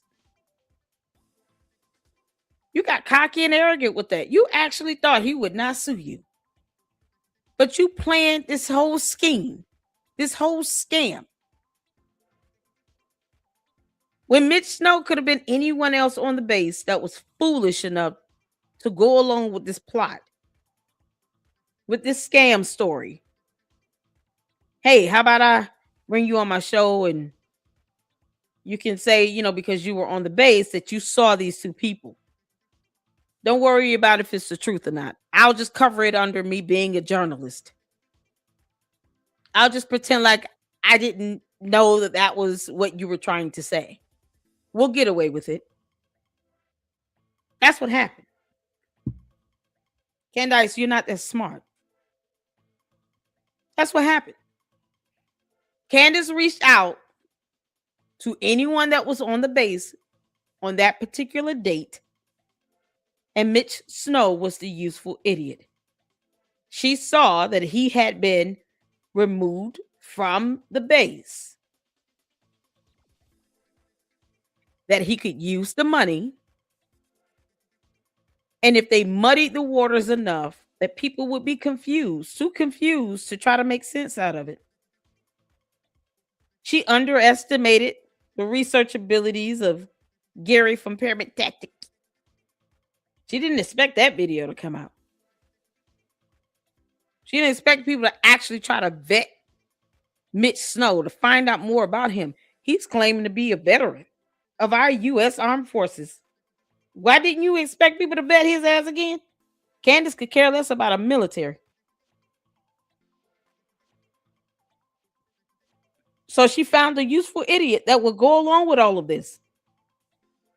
She already knew she was going to lie about someone on that base seeing Brian Harper and Erica Kirk.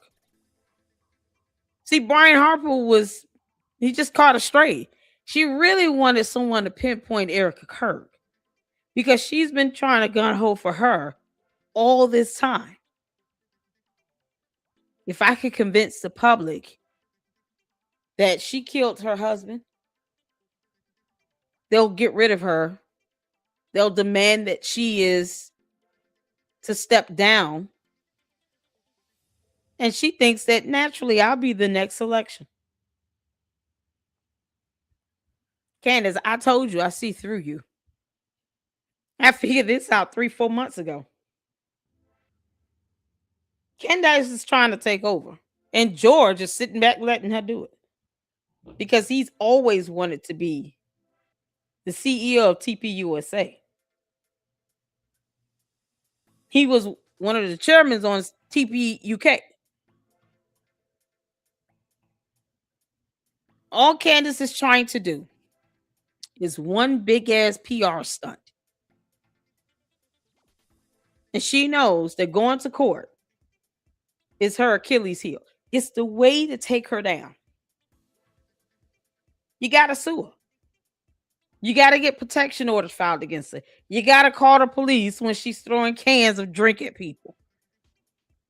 Because that's the one place she has zero power. That idiot does not have subpoena power. She doesn't know what that means. And no, you will not be able to go in and just request whatever you want as documentation. Because guess what? To the candy asses, we all know that you people don't read because you're stupid. But discovery works both ways. So just as much as she thinks she'll be able to go in and request something, so can the other party. And she doesn't want her information put out to the public. Because if it goes to the court of law, it's a matter of the public interest. We can FOIA the information and get it from the court. It will be available for public inspection. That's what Candace does not want you all to know. That's why she files for motions to dismiss and doesn't tell you all a damn thing in the candy ass coat. Of course, she'll never say, I planned this whole thing and I just found someone that was on the base at Fort Huachuca on this day to be my useful idiot to agree that they saw someone they didn't see. But, I can just pass it off and make it seem as if I didn't know that that's what they were actually trying to say. Your Honor, I'm pregnant. I can't see and hear well. And then blame it on a whole baby. I didn't know that that's what they were referring to. I got the information for Brian Harper's flight. But my journalism ears went off and ringing, and there was a possibility that it could have been still there. But, she's going to bullshit her way through that whole thing. And when the judge and jury gets sick of her, they'll put her in check. Candace, this time you effed up. Because, see, what you did not anticipate was Mitch Snow flipping on your ass. Because he will. Because Mitch Snow is broke. He doesn't have any money. Let's say they're ordered to pay $10 million individually. Where the hell he getting $10 million from? Even if it's $5 million, where he getting that money from? Where Mitch Snow getting any $1 million from? See, Candace can afford to pay that. Collectively and separately, individually. So whether she pays it as Candace Owens or Candace Owens LLC pays it, both entities have the money. Mitch Snow does not have not even $1 million, let alone $5 or $10 million to pay towards a judgment. You don't think he gonna tell on you, Candace? If you really think Mitch Snow is gonna keep his mouth closed and not rat your ass out, you got a whole nother thing coming. See, that's what you underestimated. When he realizes I'm gonna lose this, and I'm gonna lose badly, and I don't have $5 million to pay in no legal settlement to anybody or any judgment, he's going to rat you out. I told you, Candace, I had you figured out, you dumbass. You underestimated this greatly. He is going to rat you out. That 139,000 that you already had your candy asses pay towards Candace. That's not even going to cover all the attorney's fees because they're gonna charge like $400 or $500 per hour, and them billable hours they add up.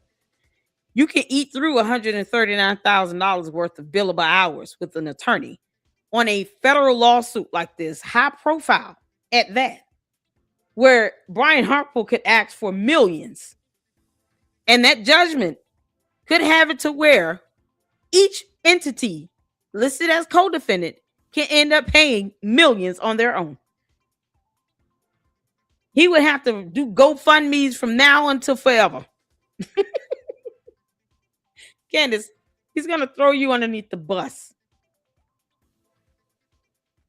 Unless you're going to pay his attorney fees and whatever he's ordered to pay as a judgment and opt to pay his share, he's going to throw you underneath the bus, girl. Oh, he's gonna throw you underneath the bus. Candace, you won't have a chance. Either you're going to have to pay to keep Mitch Snow quiet, or he's going to throw you underneath that bus and watch you get ran over, reversed on, ran over again, and then reversed on and ran over again. You found a useful idiot that was at the fort and then tried to play everything else off and throw it under journalism.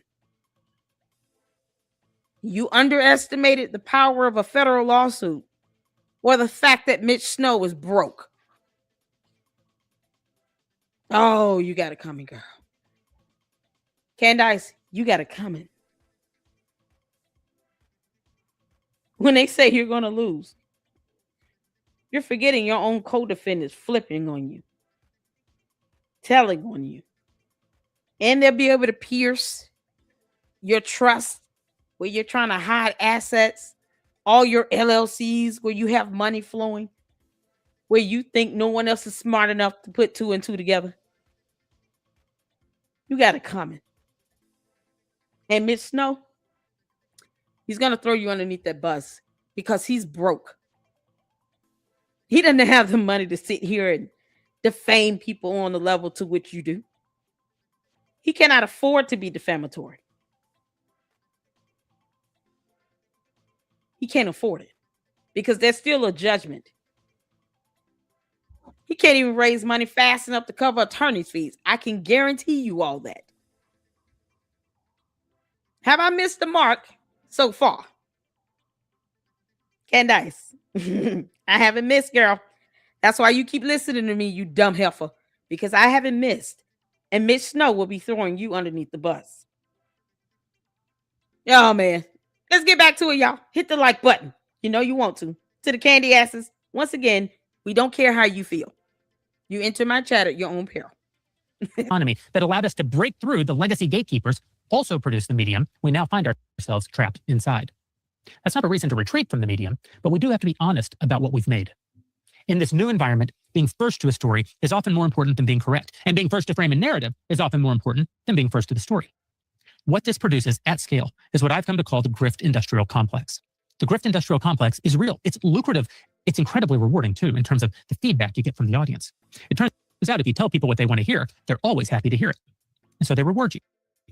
They reward you financially. They reward you with clicks and with likes and with the dopamine of constant affirmation. And pretty soon, telling people what they want to hear becomes your actual business model. Now, some organizations, the Blazes of the world, the Free Presses, the Daily Wires, they do still have editorial process and journalistic standards. They have legal review, but they're outliers. And more of the news we get online never goes through any sort of network or media company with standards at all. It's just individuals with individual agendas moving as fast as they possibly can. In this new, fast-paced, personality-driven information ecosystem, loyalty to a host or loyalty to an idea becomes the only real framework for deciding what's true. Candace tells her audience that Israel committed a genocide in Gaza, and people are left to decide whether or not they agree or disagree based largely just on how they feel about Candace. or how they feel about Israel, or how they feel about the Jews, or how they feel about the weather. Actual, falsifiable reporting, consistent and defined standards, fact checks, and legal review, they need not apply. And if more people, or in some cases more foreign bots, happen to agree with Candace than disagree, well, vox populi vox Dei. The voice of the people is the voice of God. It's truth by popular decree. And if you push back on it, if you push back on the lies these demagogues spread, you'll be accused of cancel culture, or censorship, or hostility to free speech itself. But of course, these terms have been stretched past the point of meaning. Interesting. I didn't know that was in there. I only saw a clip about the Candace part on Twitter, and then I just found it on YouTube. And I went down to where a little bit before it says the part that I'm looking for in the bookmarks. He also said that. That's so interesting. Me and Jeremy Boring think a lot alike, I guess. I don't know. Free speech has come to mean freedom from many consequences, social, professional, or moral, for anything one chooses to say. It isn't what the founders intended. It isn't what the tradition means. It isn't what any serious person has ever meant by freedom of speech. Even the minimal floor of the law doesn't protect malicious lies, as Candace Owens is likely to discover in any number of the lawsuits stacking up in her lawyer's office. Free speech is a legal standard, but it was never meant to be a moral one. The First Amendment prevents the government from penalizing your speech. That's good. But it doesn't tell you what your speech ought to be, what you ought to say, how you ought to say it, or to what end. Those questions belong to a different order, to conscience, to community, to the slow work of forming citizens who can be trusted with the freedom they've been given. The American founders understood this. They didn't believe liberty could survive in a people without virtue. John Adams famously said, "Our Constitution was made only for a moral and religious people and is wholly inadequate to the government of any other." A free people who lie, who slander, who bear false witness, that people will not long remain free. The structure just won't hold. So yes, you may have the legal right to say it. You may even win in court, but the Lord detests lying lips. The standard that's above the law is not the standard of the law. And the republic the founders built assumes you know the difference. Candace, of course, lies all the time, and she's making a fortune doing it. But as Proverb tells us, a fortune made by a lying tongue is a fleeting vapor and a deadly snare. And for Candace, the snare seems to be tightening. The lawsuits from people connected with Charlie Kirk, people about whom Candace has been spreading falsehoods and slanders for months, are likely only just beginning. Already, Candace is trying to walk back some of her most salacious insinuations, but that doesn't mean she's suddenly discovered journalistic integrity or even basic honesty. In recent weeks, public records and documents have surfaced alleging that Candace's husband, George Farmer, was arrested in Nashville in August 2023 for DUI and leaving the scene of an accident. When Candace insists that this has nothing to do with her husband, that it's some completely different George Farmer in Nashville, Tennessee, well, that denial strikes me as pretty audacious. I was first made aware of the arrest and charges, leaving the scene of an accident after wrecking his truck at 3 times the legal limit while carrying a loaded firearm, shortly after it happened, back when Candace... What? Wow. still worked for me at the Daily Wire. People who had access to the court documents approached me with them quite early, before the situation was resolved. By the time Candace started to engage in more and more evil behavior, the arrest was pretty well known in conservative circles. I was personally approached more than once by people... So does he have the court documents? Bro, drop the court documents because nobody can find them because they're buried somehow. Like, what on earth? asking me if I would speak out about the charges. In every instance, I refused. Not because I thought Candace's conduct was defensible, far from it, but because I believed then, and still believe, that family should generally be off limits. But of course, Candace doesn't believe family is off limits, just ask Charlie Kirk's widow. And so people now have decided to play by Candace's rules. But here too, the lack of journalism online is very much a part of the story. While the charges are now public knowledge, making Candace's denials look increasingly strained, there's almost no reporting on what actually happened to the case. There's still no reporting on what happened to the charges themselves. Did Candace and George pay to make them go away? Did the police make an error or violate George's rights in some way? Were the charges brought against him found to be untrue? I mean, the police arresting you doesn't mean you're guilty after all. Responsible journalists would be pursuing these questions if there were any responsible journalists left to pursue them. Okay, now, I went back to the beginning of this because there's a chapter that says truth about the allegations of firings and stuff. So we are going to watch that because Candace Owens, a lot of these lies that are spread are allegations. Not sure if they're lies or not, but they're coming from Candace, so they probably are. But all of these rumors about everything that we've heard about the Daily Wire, whether it's like, oh, they're going bankrupt, Jeremy was let go because he ran the company down with his movie making nonsense and all that stuff, all comes from Candace Owens, by the way, with like no receipts or anything like that. And so first chapter of this video says allegations about firings and stuff. So I want to see what he has to say about that. So let's see. Last week, news broke that the Daily Wire, a company I founded 11 years ago with Ben Shapiro and Caleb Robinson, laid off a number of employees. Actually, the story that broke is that they laid off over 50% of their workforce. And the person who broke that story is former Daily Wire host Candace Owens. Candace later modified her reporting to say, quote, You guys, look, there's a little dog there. I didn't even notice that when we were watching a minute ago. Maybe it was a different angle. Was it? Oh my gosh. Let's make it big screen. Oh, it's one of those little wiry dogs, like a Bingo. I love those dogs. They're so cute with their weird hair. Oh my gosh. I wonder what his dog's name is. Oh, he's so cute. Hearing it was more like 60%. Absolute bloodbath. Daily Wire editor-in-chief Brent Shore made a statement later in the day challenging Candace's report. He said, quote, "Yes, the company had layoffs today. It's always really tough. No, it was nowhere near 50% of the company. That's insane, and also insane to post without verifying." Now, I'm no longer an active part of the Daily Wire. I don't communicate regularly with anyone at the company in any official capacity. That said, I still know many people at the company, many of whom I personally hired, and many of whom were let go in the layoffs. So generally speaking, I have pretty good insight into this story. It's easy for me to separate fact from fiction. That gives me an enormous advantage over most people on the internet trying to make sense of the conflicting reports. According to multiple sources within and without the company, it sounds like just fewer than 50 people were laid off. I can't say with any certainty what percentage that is of the total Daily Wire employees at this point, but it's nothing like 60%. It's nothing like 50%, or for that matter, 40%, or even 30%. When I left a little over a year ago, we had approximately 275 employees. Some were laid off not long after I left, but many others have been hired since, as anyone following conservative media online would easily discover. Talent from Isabel Brown to Matt Fradd to Ben Domenech. And Daily Wire is still making movies too, and breaking stories and producing shows and doing whatever it is that Michael Knowles does. All that to say, Candace's reporting, insofar as it can even be called reporting, is false reporting, or at a minimum, mistaken reporting. Mistaken reporting could be the name of Candace's autobiography. When the story is how many people were let go from your favorite or least favorite media company, false reporting doesn't seem especially consequential. I mean, certainly it's consequential to every soul who lost their job at Daily Wire last week, and it's consequential to me on a personal level. Many of those laid off are my friends. One of them's been my friend for 22 years. But it's not of great consequence as a news story, or of great consequence to Candace's millions of fans, other than giving them a false sense of victory. I say false because of both their inflated sense of the numbers and because that inflated sense of numbers gives them an inflated sense of certainty that Daily Wire is finished. It isn't. What this story does do is highlight the broader phenomenon of false reporting that permeates the online space. You're being told things every single day that simply aren't so. And it's getting harder and harder to separate fact from fiction online. It's never easier to spot the lies than when they're about you.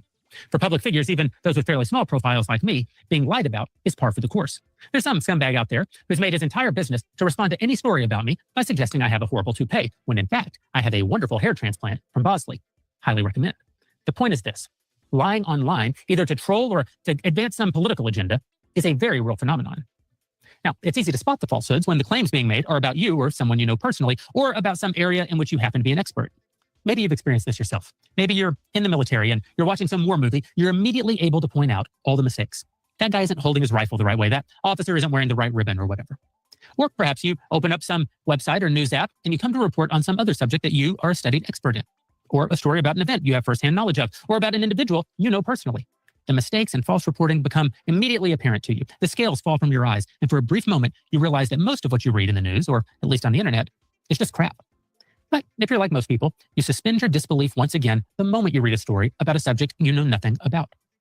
The novelist Michael Crichton called this the Gell-Mann amnesia effect, named after... Okay, that's interesting. I want to write that down, whatever he just said. That Gell-Mann amnesia effect is like what I am paranoid about. I do not want to have that effect. That's why I have to like know everything and keep up in like every sphere so that I can know this is what these people are saying. This is what these people are saying. This is what this topic's about. This topic. I have to know at least some stuff about almost every topic. And if I don't know about it, and I find out I don't know about it, I have to go learn about that topic. It's very stressful. And I'm pretty sure it's probably some kind of mental issue. I am aware of that. But like that, whatever he just said is exactly what I'm trying to avoid. I didn't know it had a word. So I'm going to go look into that. Physicist Murray Gell-Mann. Michael Crichton described the effect this way. Quote, you open the newspaper to an article on some subject you know well. You read the article and see the journalist has absolutely no understanding of either the facts or the issues. Often, the article is so wrong, it actually presents the story backward, reversing cause and effect. I call these the wet streets cause rain stories. Papers full of them. In any case, you read with exasperation or amusement the multiple errors in a story and then turn the page to national or international affairs and read as if the rest of the newspaper was somehow more accurate about Palestine than the baloney you just read. You turn the page and forget what you know. This is the phenomenon at the heart of the entire crisis. Not just that we're being lied to, though we are. No, the deeper problem is that we are remarkably good at noticing the lies in the narrow corner of the world where we have direct knowledge, and we're remarkably bad at remembering, when we turn the page, what we just noticed. All of this matters far beyond the question of how many people were laid off from a conservative media company. It matters because people on the outside of a story have very little way of confirming whether the claims made inside a story are true or false. And the same forces that produced yesterday's lie will produce tomorrow's lie. And next time, they might be more consequential. I've read almost every day for a year and change that I left the Daily Wire after bankrupting the company. That's not true. Every single year that I led the Daily Wire, we grew revenue. Every year, year over year, for 10 straight years. My last full quarter as CEO was at that time the biggest quarter in the history of the company.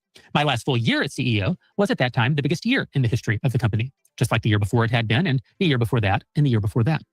But the lie persists. The most stubborn lie we combated routinely at the Daily Wire during my tenure was that the company was actively being bankrolled by the billionaire Wilkes brothers. The truth is that Ferris Wilkes invested $4.7 million in the company in our first year. I've never so much as met his brother. I certainly never took any capital from him.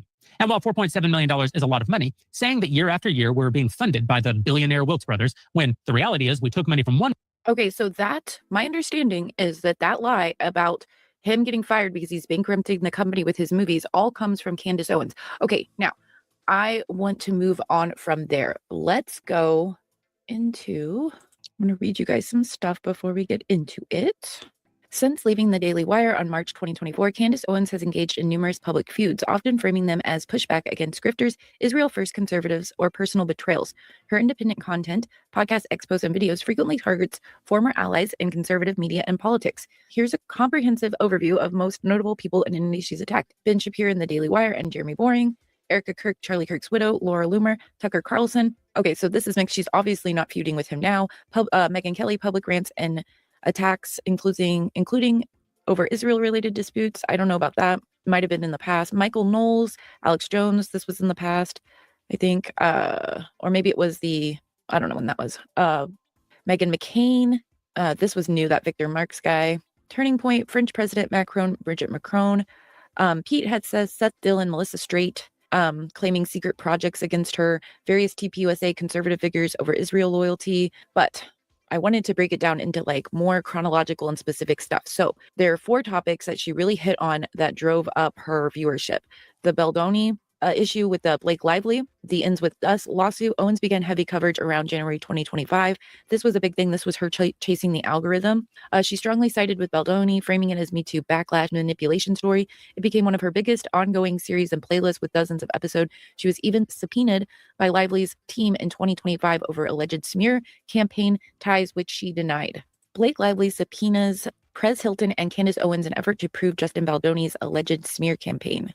Blake Lively's lawyers are issuing subpoenas to content creators Prez Hilton, Candace Owens, Andy Signor in a quest to prove Justin Baldoni's alleged smear campaign. Owens, a divisive online commentator who has gained millions of views on her Lively videos, said in a statement obtained by People, "Given the fact that I have not received any subpoena yet, I appreciate Blake's team leaking this to TMZ to alert me to it. And of course, I have not the slightest idea of why I'm being subpoenaed, as I knew none of these parties when their respective lawsuits were filed, but stay tuned and I will let audiences know on my podcast." Okay, so what this was probably about was that during this time, they believed that people were being paid to smear her. Now, there was some pretty good evidence for some of the people. Now, with Candace Owens, she might have just saw this opportunity and jumped onto it. So I think that might be what that is talking about. Okay, the Brigitte Macron Becoming Bridget series, late February 2025, she launched the multi-part investigative series Becoming Brigitte with an introduction episode around January 31st, 2025. Okay, so also remember that this was the time she was still really flatlining. She was flatlining at the Daily Wire, and she was flatlining after she left the Daily Wire, meaning she wasn't gaining views or subscribers. Even though she had a lot and she was getting a lot of views from that, she wasn't growing. And it wasn't until she started this, which I guess she kind of began at the Daily Wire, but she started the series on it after she left there. That's when she started growing again really fast. Then she did the Harvey Weinstein interview series, right? which was really controversial, which then led her to, remember, harassing and making up that giant conspiracy theory of about Jessica Reed Krause and her friend, and that they were, spies for Israel to spy on JFK and get blackmailed to use against him. And her and Ian Carroll pushed that against these poor women and made up like crazy stuff and like doxed their vehicles and all that we read in one of the series before this, because we are going through the House and Habit series. We're not doing it on this episode, but we will be getting back to that soon. Okay, so that's just some of the stuff since she's went out on her own, which has also been very expensive for her because she keeps getting sued. So that is interesting. Now, I have a video on her husband getting arrested that we can watch and see what it says. And since Jeremy Boring confirmed it, I have no reason to believe he's lying about that. We know that it is actually true. So let's see some of the stuff she's been saying, or whatever's in this video, because I have not watched it yet. So Lara Luma has just exposed a picture of Candace Owens' husband in a mugshot. Oh boy, is this war getting more and more complicated by the day. I mean, Candace Owens is in a little bit of trouble, won't you say? Let's see this picture, because somehow this image of his mugshot, people are claiming, ridiculous, that it is not him. Now, if you have literally any eyeballs, are these two people the same? Yes, these two people are the same. It is just not a complicated thing to understand. To all the intellectually disabled reply guys asking AI to tell them whether this is George, you have human eyeballs that work 1,000 times better than ChatGPT and Grok. Look for yourself. Anyone with a functioning brain can see that it is him. Yes, I think we can all see that it is him. By the way, somebody in the comments wrote this, okay? And this got 150,000 views. The image provided shows Connor Bruce Kroll, a former University of Alabama student who was arrested in 2019. Incident in October 2019. Kroll was accused of calling in a bomb threat to Louisiana State University, Tiger Stadium, during a football game against the University of Florida. Don't do that, kids. That's a bad thing to do. It's a stupid thing to do. Motive: Kroll reportedly admitted to making the threat because his friend was losing a large bet on the game and he wanted to stop the match. He was charged with communicating false information, which is a felony that can carry a maximum 20-year sentence. Kroll pleaded not guilty to the charges in late 2019. Okay, so she posted this. This woman, Christy Nichols, said, by the way, this is who Connor Bruce Kroll is. But it didn't take the internet sleuths very long to figure out that this is Connor Bruce Kroll. So are you telling me that this guy is not this guy, but he is this guy? Yeah, no, we're not that stupid. But guys, are you surprised the Candace Owens followers are a little bit retarded, as we already know to be the truth? Welcome to The Pushback. I'm Erika, your host. We are pushing back against the insanity. And on today's episode, we'll be reviewing the latest Lara Luma Candace Owens drama, as Lara Luma does not back down from trying to expose Candace. And I, my friends, I'm all for it. Make sure to hit that subscribe button if you too have had enough of the extreme crazies online and would like to actually be able to think for yourself. So this is what is going on. Let's begin. Lara Luma, I'm going to be releasing some very damning documents today that prove real Candace Owens has a lot to hide and isn't all she claims to be. Those who live in a $2 million glass house hidden in a trust fund shouldn't throw stones. Candace won't be able to get out of this one. We're all waiting to see what this one is, but let's read this. Oh, snap. I'm so scared, Laura. You found the name of the victim of a parking lot fender bender in broad daylight that the police were not even called to the scene of. You should contact him to hear the crazy story, which cost our insurance a whopping total of $6,000. Don't know what she's referring to here. She's upset she literally can't find anything on my family other than the fact that we are apparently not anti-Semitic and work with Jewish people. She's used to being more effective when she lies. Okay, so this is Candace Owens going after Lara Luma. And for those who don't know, Lara Luma has not anti-Semitic. Look, I have a very wide view of that word. Like, I think that it is used way too often for reasons it should not be used for. But in the case of Candace Owens, she legitimately is. For her to say that she's not is wild. There are compilation videos out there of her with Hitler's speeches and stuff like that right next to it, back to back, and it is the exact same thing, word for word, some of them, or the stuff she's saying. It's nuts. I can't believe, dude, you are, okay? Just own it. A little bit of a history of mental health, something that Candace Owens is now really, really going after, and she's calling her Larry. There's this whole world online in which they really make fun of Lara Luma. Now, I don't know Lara personally. I don't know what her mental health history is or whatever. But all I can say that as of late, every time that I've gone into her post, they have had some very good exposés. Like, they've been very clear and informative, and they've spoken about things that most of us would agree with. So I don't know if she's going personality assassination because maybe she really does have a wacko personality and she's not a fun person to be around. But also at the same time, she seems to be doing some sort of good work. So based on that, we're going to be taking her at her word for now. This is her post from 9 hours. Exclusive. I have obtained the alleged mugshot of Candace Owens' real Candace Owens' British husband, George Farmer, from his alleged arrest in Nashville, Tennessee. Obviously, she has to put in alleged so that she doesn't get sued. Candace, you want to explain this to your audience, or should I? Last week, you said you had nothing to hide. Okay. And then Laura says, didn't she say the police weren't involved? Laura Loomer said, yes. So apparently when this allegation originally came out, she said the police weren't involved. This isn't true, blah, blah, blah, blah, blah. And here people are just going off the Laura Loomer. Laura Loomer was involuntary committed twice before 2020 by her father due to multiple suicide attempts and misdiagnosis of... Well, I think at the very beginning when it came out, she just said that it was all completely fake and made up. So the story has been shifting. Bipolar disorder, histrionic personality disorder, borderline personality disorder, narcissistic personality disorder, key incident, a 2019 attempt driving off a cliff during severe depression and cocaine use. Okay. So people here are saying, like, I don't understand, Laura Loomer, you're a crazy person. But once again, we know that once the candy minions start to come after you, you're in trouble because they are illogical, semi-psychotic. They listen to a narcissist, which already shows their abilities, right? Anyways, let's see. So this is somebody bringing the actual proof of this. Remember when Candace tried to tell everyone that these charges weren't her? Thank y'all so much for tuning in. Y'all, it's a watch party. Watch party.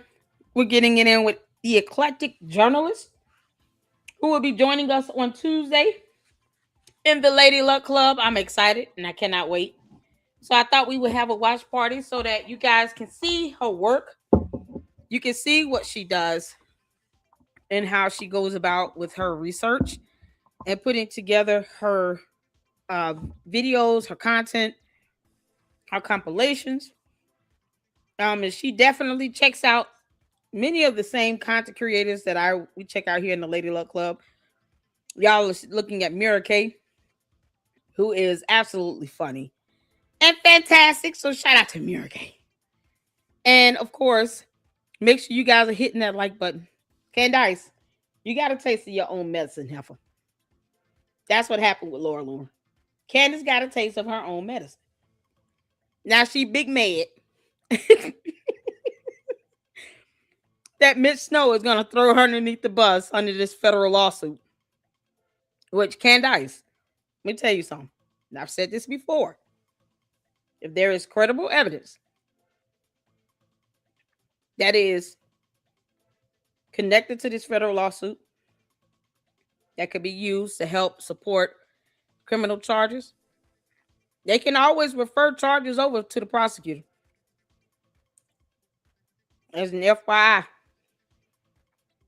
so many great things can come out of this federal lawsuit other than you paying Brian Harpool millions of dollars. Criminal charges can also be referred. Yep. And it'll go straight to a criminal court. It wouldn't even be difficult, Candace. The prosecutor's burden would be to prove beyond a reasonable doubt. Candace, you already told on yourself about a felony you're committing called stalking. You've already shown that you have a violent history and a tendency to be violent and act irrational to where you want to cause physical bodily injury and harm to others. You threw a canned drink at a junior intern, assistant, whatever, a junior staffer. A canned drink at the person. It wasn't a man or woman. Did y'all recall if that was a male or female? Oh my God.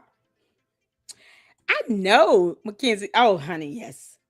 We'll be on Gary with Paramount Tactic on the 28th of this month. Ami is coming to the LLC on the 26th. And next week, Sunday, I already sent the email to Johnny Walker Dredd. I told him this time we'll go over there to his platform and hang out with him over there. But the Eclectic journalist will be with us this upcoming Tuesday. And then next week, Sunday, we'll be with Johnny Walker Dredd. That Tuesday on the 26th with Ami Kozak. And on the 28th, we'll be over there hanging out with Gary on Pyramid Tactic. I'm excited. Great things are happening. So we're going to have a lot of fun. Plus, we're going to be doing many collabs with Eda Marie. I'm excited about that one. That's going to be a lot of fun. Oh, man. So this is the lineup. What a blessing it is. And they asked me what topic I'm interested in talking about. Oh, it's going to be how Miss Snow is going to throw Candace underneath the bus. Candace. Oh, Candace.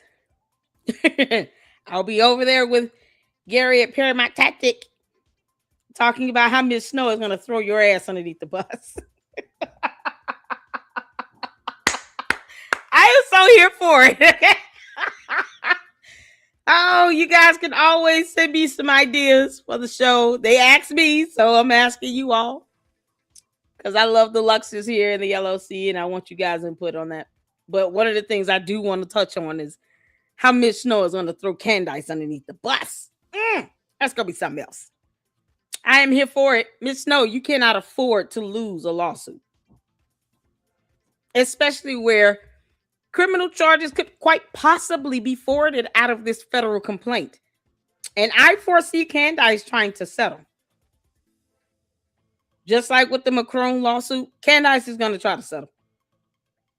All this stalling and delaying tactic nonsense she's doing, because she knows she doesn't want discovery about her released to the public. And she knows we're going to get it. I say flat out, I'm going to report on everything that happens with this Macron lawsuit and the Brian Harper one. Oh, Candace. Girl, I got Pacer. You can't hide that federal lawsuit from me. We're here for it. We are here for this. Oh, man. Candace, I wouldn't be a good independent journalist if I did not pull the court documents from the federal lawsuit against you from Brian Harper. I would not be doing my due diligence. So I'm ready to stay on top of that. But this is something else, man. Oh, this is something else. Candace, you got it coming. Miss Snow, listen, these are liars that have no loyalty. They're going to rat each other out all day. And he's going to sit there in court and wonder, why am I here? How did I get here? Oh, that's right. I agreed to go on this idiot show, Your Honor, and say that, you know, I saw these people. I don't know these people. Your Honor, I don't know who, you know, the Brian Harperly guy and Erica Kirk. Those eyes are weird. You think I would want to behold those eyes more than once, Your Honor? I don't know these people. I said on the show that I wouldn't be able to recognize anyone aside from Charlie Kirk. He did say that. So she forced me to say that I saw Erica Kirk and Brian Harperly. Yeah, I already see it coming. Get the four of you see it coming. I see the great betrayal coming down the pipeline. It's coming hot and fresh, Candace. Pizza.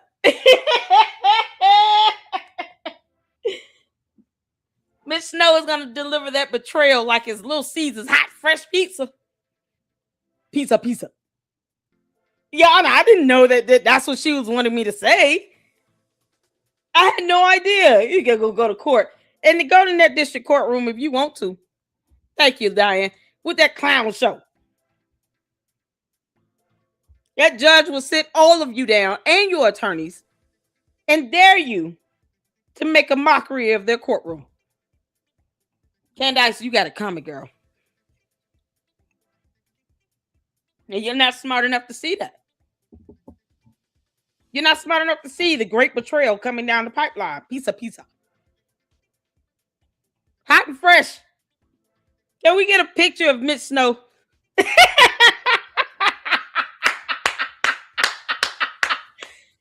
Can we get a photo of Miss Snow trying to deliver Candace a hot and fresh piece of betrayal? And one word, Candace is being thrown in front of that bus by Miss Snow.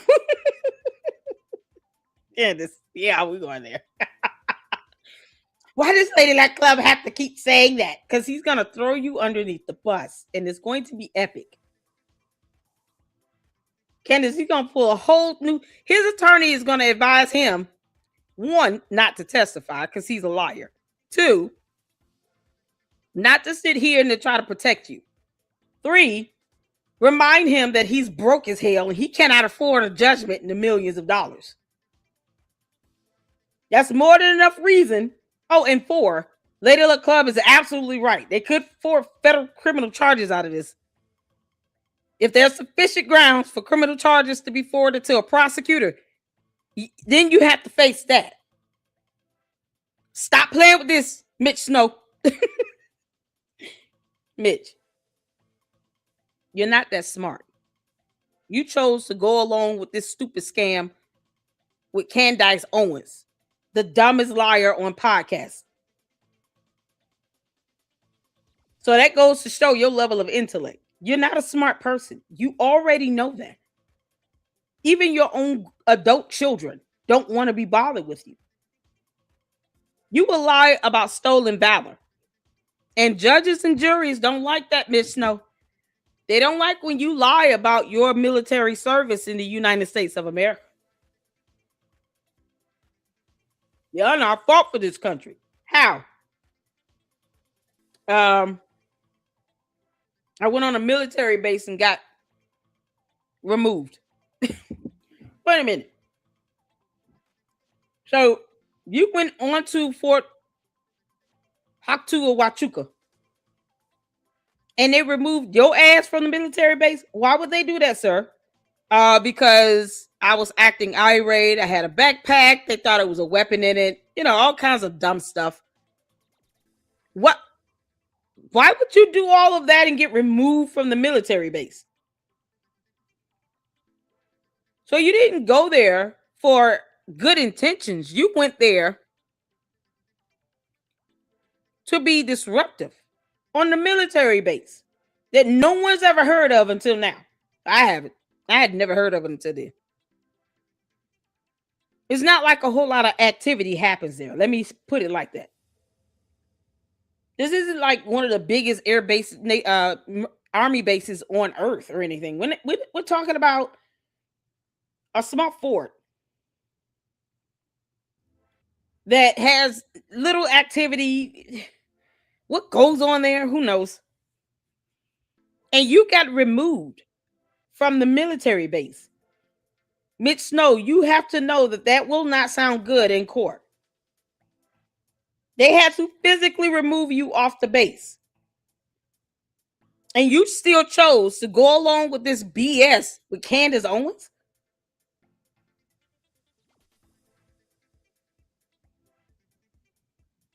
You can't make this up.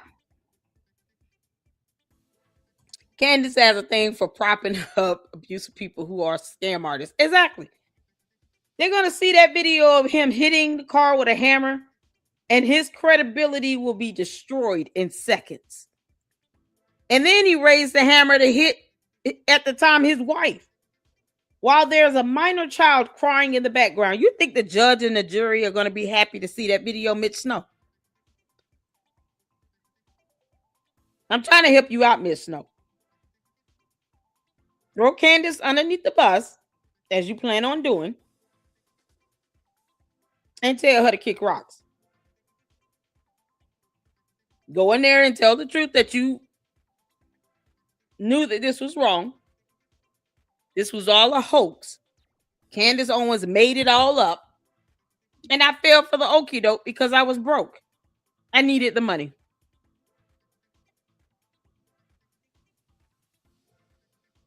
Then you miss no. That's why she raised $134,000+ for him. Once Save Go Now. And then he tried to play it off like, you know, I'm not going to take the money and cash it out. But now that he's being sued with a federal lawsuit, oh, he has no choice. He's going to need that and some. And guess what, Mitch Snow? I don't know if you know this. Candace Owens will not be giving you money to pay your attorney's fees or to pay your portion of any judgment issued against you. Oh, she's going to leave you high and dry financially. She allowed the promoter in Australia to go bankrupt. The man had to declare bankrupt. And her own cult members in Australia that bought tickets to go see her say words in a coliseum will not be getting refunds. I understand what you're dealing with, Mitch Snow. She's a scammer. She lies for millions and millions and millions of dollars. And how does she repay her own people? Yeah, no, I'm not getting any one of them, any refunds on these tickets. I don't care. I couldn't get my visa, blah, blah, blah. And the promoter filed insolvency. He had to declare bankrupt. He has no money because he was expecting to make that money back from Candace actually going out to the event. You think Candace is trying to look out for that promoter? Hell no. She could care less. And now he had to declare insolvency. That is how you will be, Mitch Snow. You will have to declare bankrupt. And guess what? That will not protect you from a federal judgment. No. Now, you can declare bankrupt all you want. What you will not be able to do is get out of paying for this judgment that will be issued against you in court. Even if you agree to a settlement, you can't just say, I'm bankrupt, I can't pay this judgment. No. Bankruptcies don't cover that. You're going to have to pay that regardless. So you'll be struggling and broke as hell. Probably on a forever payment plan. Trying to pay back attorneys and pay towards a judgment in the millions of dollars that you will not be able to afford. All because you played this dumb game with Candace Owens. You feel good about yourself, Miss Snow? Oh, this is going to be something else, you all. Miss Snow is going to flip. What can I do to get out of this? I will tell you all whatever you need to know. Give you whatever evidence to prove that Candace Owens planned this dumb scam to try to accuse Erica Kirk of having some involvement in unaliving her husband. Candace Owens wants to be the CEO of TPUSA. Mitch Snow, whenever you're ready to just tell the truth, go live and say it all in a video. And make sure you have the volume up so we can hear you. Her husbands. Just another George Farmer with the exact same birthday. Guess I right? Until Luma obtained his mugshot. Now, do I care that George had a DUI? No, not really. It's not good, obviously, but the big issue is that she's a pathological liar and people refuse to admit it. Here's what I have to say on this. I don't care if her husband was arrested. Why was Candace pretending that he wasn't? So here's whatever happened. Okay, $1,500, blah, blah, blah. George Farmer, date of birth. I don't want to see Melania Trump. Why he's skipping all the time. It's so annoying. Give me guys a sec. But unfortunately for Candace, even if Laura Loomer is not mentally with it, and again, I have no way of knowing because I am not personally friends with her, we do know that Candace Owens has a mad history of lying about things. Okay, so that was interesting. Now, I want to go back here. Okay, so Candace Owens's going independent thing has been one smear campaign after another, constantly attacking people, just being off the wall crazy, and that resulted in the lawsuit that is a defamation suit that the Macrones filed in Delaware against Candace Owens. And there has been some other stuff, but we're going to focus on that really quick before we get into the main topic that I want to talk about in this episode. So let's see what he has to say. He's a lawyer about the Macron lawsuit. I'm Nick Brooks, a California attorney, and today we're talking about the document side of discovery in Macron v. Owens, request for production of documents. Emmanuel and Bridget Macron sued Candace Owens in a Delaware Superior Court for defamation over an 8-part Becoming Bridget series and related content claiming Bridget was born male. Let's walk through what a request for production of documents is, when it happens, and the kinds of files. Now, remember, she did a series, and then because the Macrones sent her a cease and desist letter, she decided to punish them more by making the series longer. So that's kind of what she does.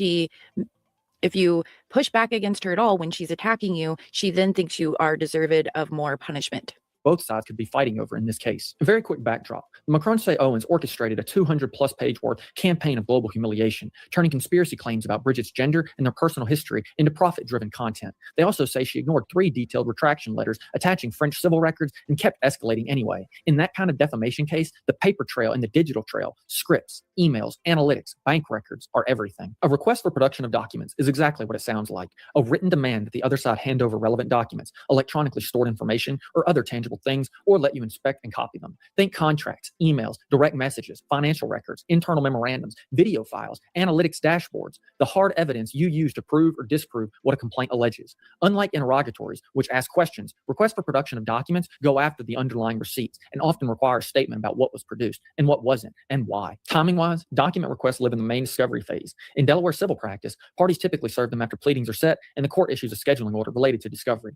The responding party usually has about 30 days to respond and produce, subject to objections and privilege issues. In McCrone v. Owens, once discovery opens, you'd expect aggressive requests for production on both sides, from the McCrones targeting Owens' content operation and from Owens targeting the McCrones' damage and background files. If you're the McCrones, your first wave of requests is about exactly what Owens created and who she talked to.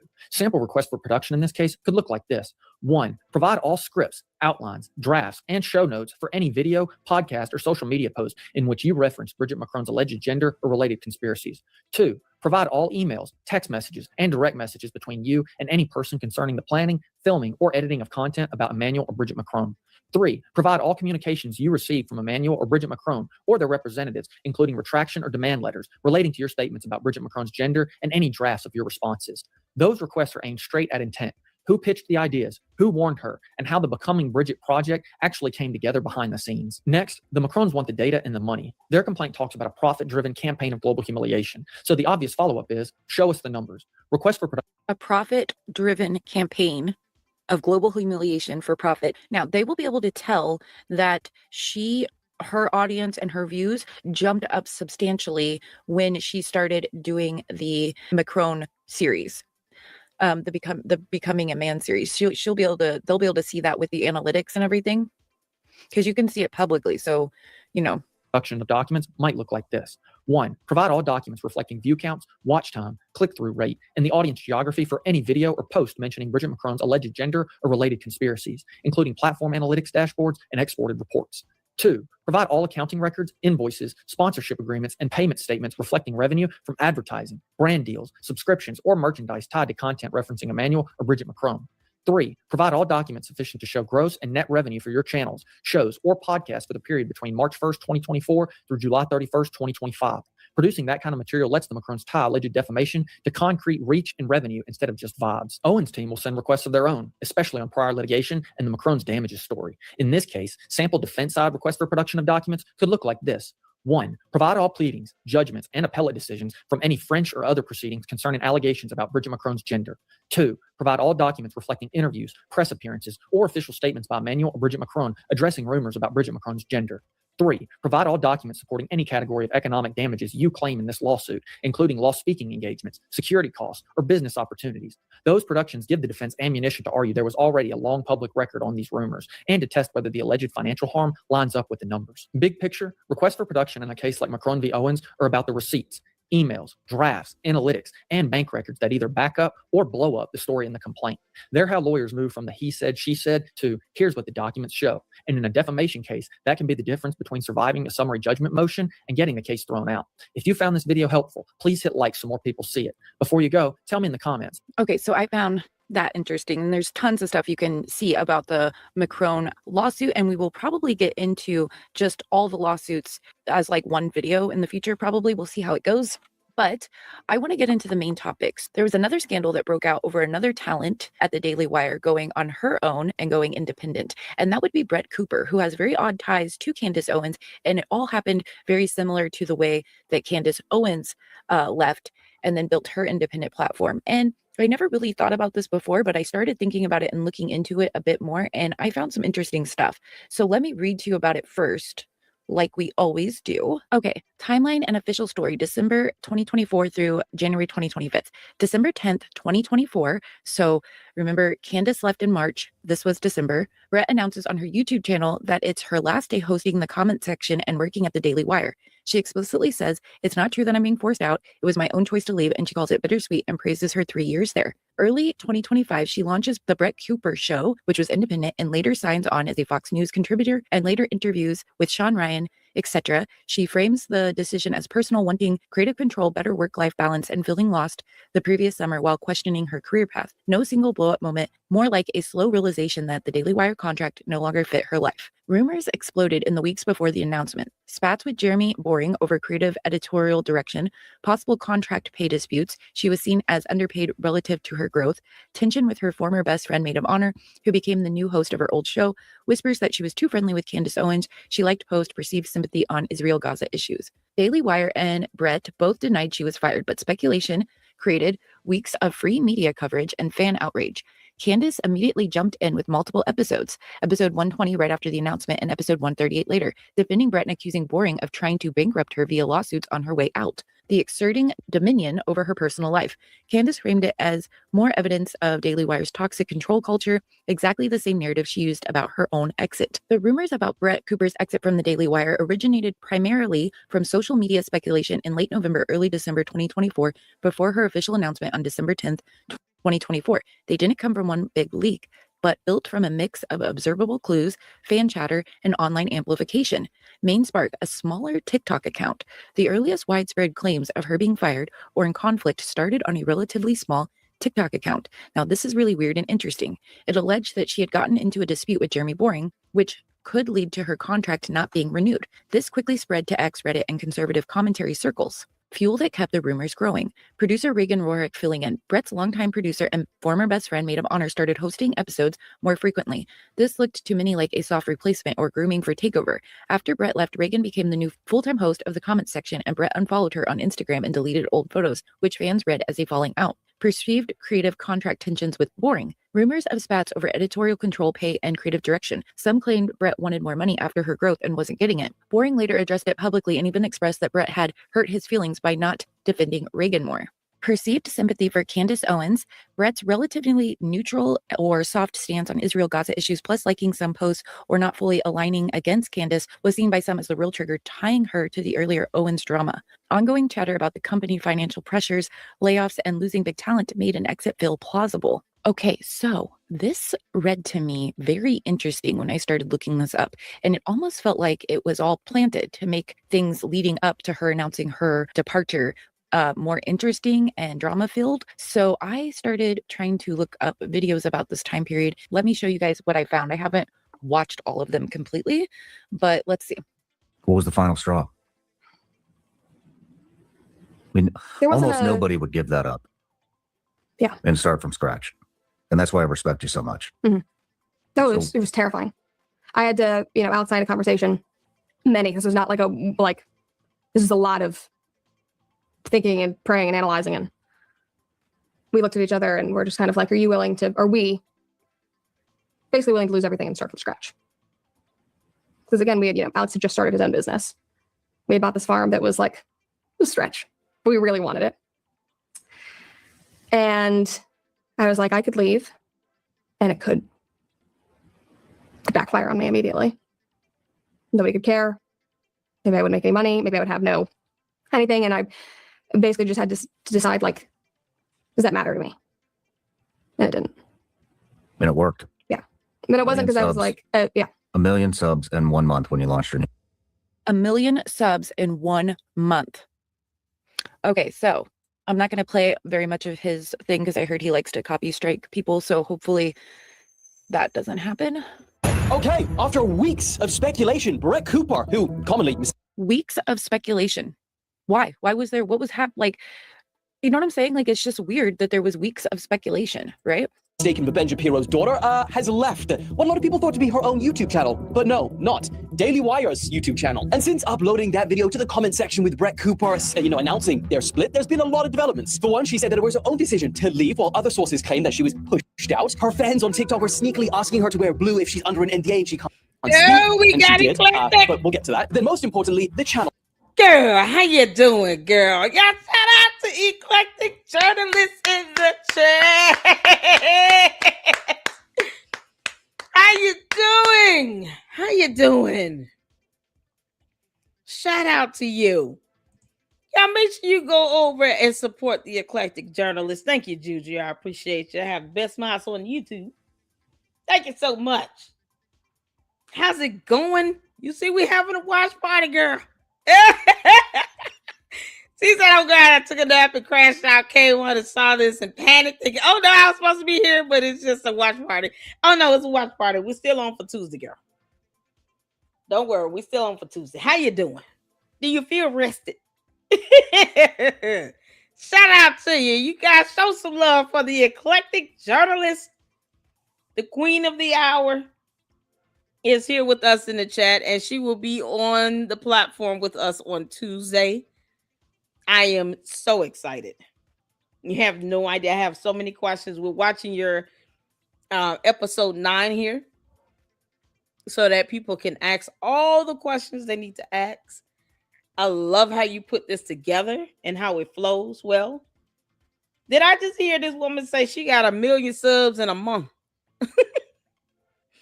Is that who is this? Is this the Allie Beth? Who's this one? She said she got 1 million subs in a month. Brett Cooper. How did that happen? 1 million subs in a month? I must be doing something wrong. I refuse to lie. That's one thing I'm not gonna do. Candace, yeah, you and Mitch Snow can handle the line thing on your own. All right. The Candy asses, child. Oh, they so mad at me over there on X. It's not even funny. Oh, they can't take it when you show them the truth that Candace is admitted to stalking Erica Kirk. Like, you know, she could just leave her alone. All of them can get a life and go to their room and read a book. But no, they want to break laws and commit felonies. Candace, it's a felony to stalk in the state of Arizona. See, that's the state that Erica Kirk is in. Hopefully she moves. Girl, Erica, if you don't get a protection order, you better. Candace has a horrible pattern of harassment and assault and battery with soda can bottles and shit. You can't make this up. Soda cans, drink cans. Oh my God. You know what? And that was the first time I saw that eclectic journalist. Shout out to you, girl. First time I ever heard her throwing something at anybody. A drink, a beverage can at someone. And they didn't call the police. Candace, you would have went to jail, girl. And I would have live streamed your walk of shame. I'll tell you right now, are y'all gonna lock her up? Because I'm ready to go live. That girl would have went to jail messing with me. You kidding me? Did you just throw a can at me? I know this happened, didn't throw no can at me. Nah, you going to jail. We'll play that. Oh, the eclectic journalist Candace would have went to jail. I pulled up the actual information on that and everything. She could have been charged with assault, battery, or both, and even aggravated assault, depending on the parameters. The object or substance used is deadly or dangerous. Yeah, that's aggravated assault. That means, let's say Candace decides to bend the can and it makes those sharp edges on the sides, and then she throws it at somebody. That depending on what it hits and what it breaks and pierces, it could be deadly. You can't make this up. This girl threw a can at somebody. Oh, child. So when you have the propensity to be violent, and she has a history of being charged with harassment at 17, George has got a black eye. No one wants to explain that at all. He's used to getting DUIs. No. Candace, you don't throw a beverage can at somebody and think you're not supposed to go to jail. Next time you're going to jail. I don't care if I got to call the police. Screw that. If Candace Owens throws a beverage can at any of you all under the sound of my voice, email me and I will call the police for you. Don't be scared of her. Have her ass locked up. You can't make this up. Shout out to you, honey. Thank you for tuning in. Oh, what's going on, Jay? I see you up in here. Jay the Informer was here earlier. I think he was in the other live stream too. How did Brett Cooper? Hey, S5, how you doing? Hey, Angie. Susie Q up in here. I'm missing people. I'm sorry. How did this girl get 1 million views in a month? Can somebody tell me that? You can't make this up. What's going on, Patrina? I see you, girl. There's Jay. I see you. I see you. How you doing? Ooh, child. How did she get 1 million views in a month? Megan, shout out to my body.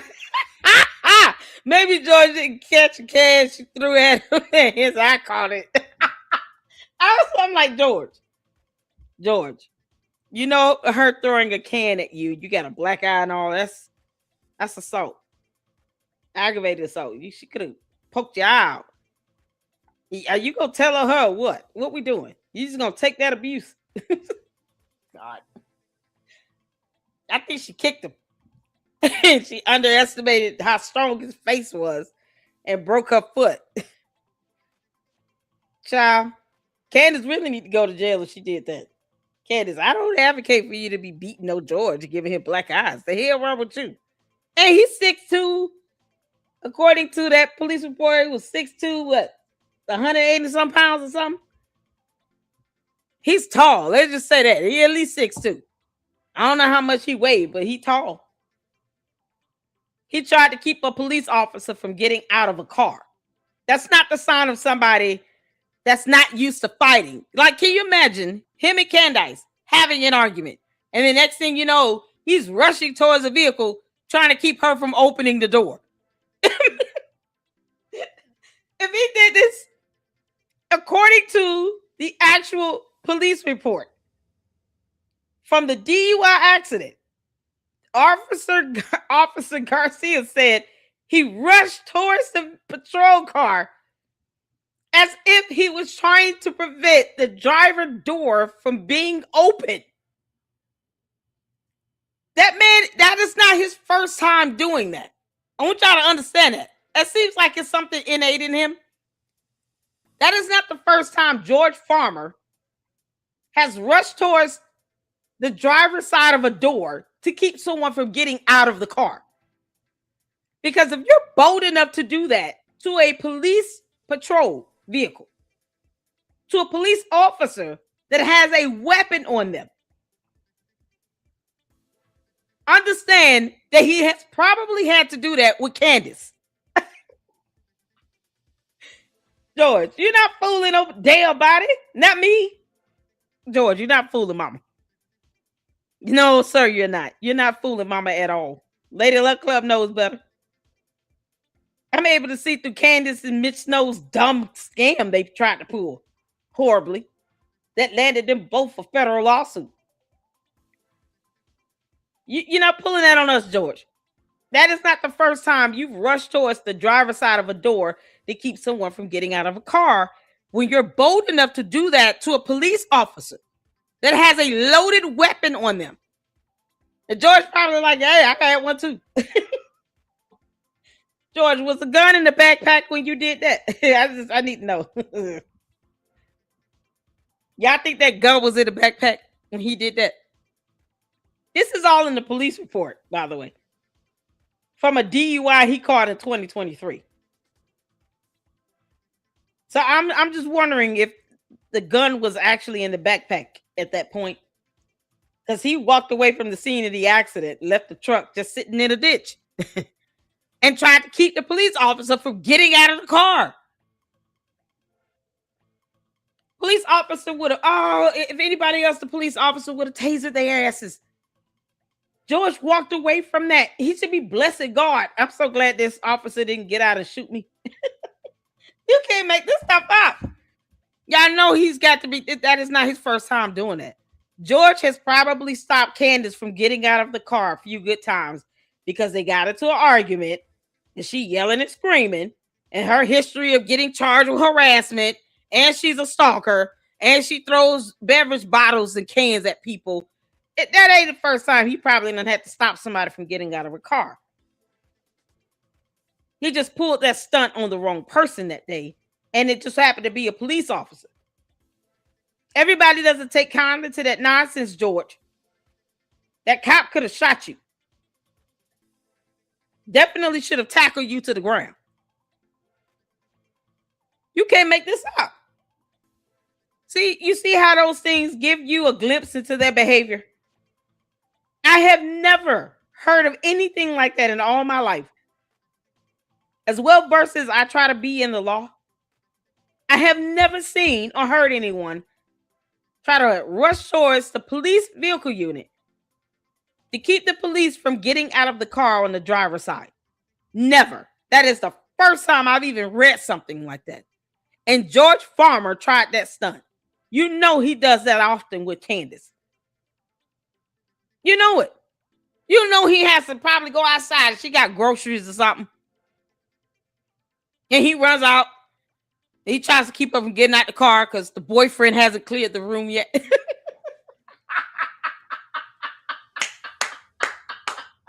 Wait, I thought you were being another hour, honey. Like, George, move away from the door. No. And he looking over his shoulder trying to see it. Did he clear the bush? No, he has not cleared the bush. What is taking you so long? Put your pants on.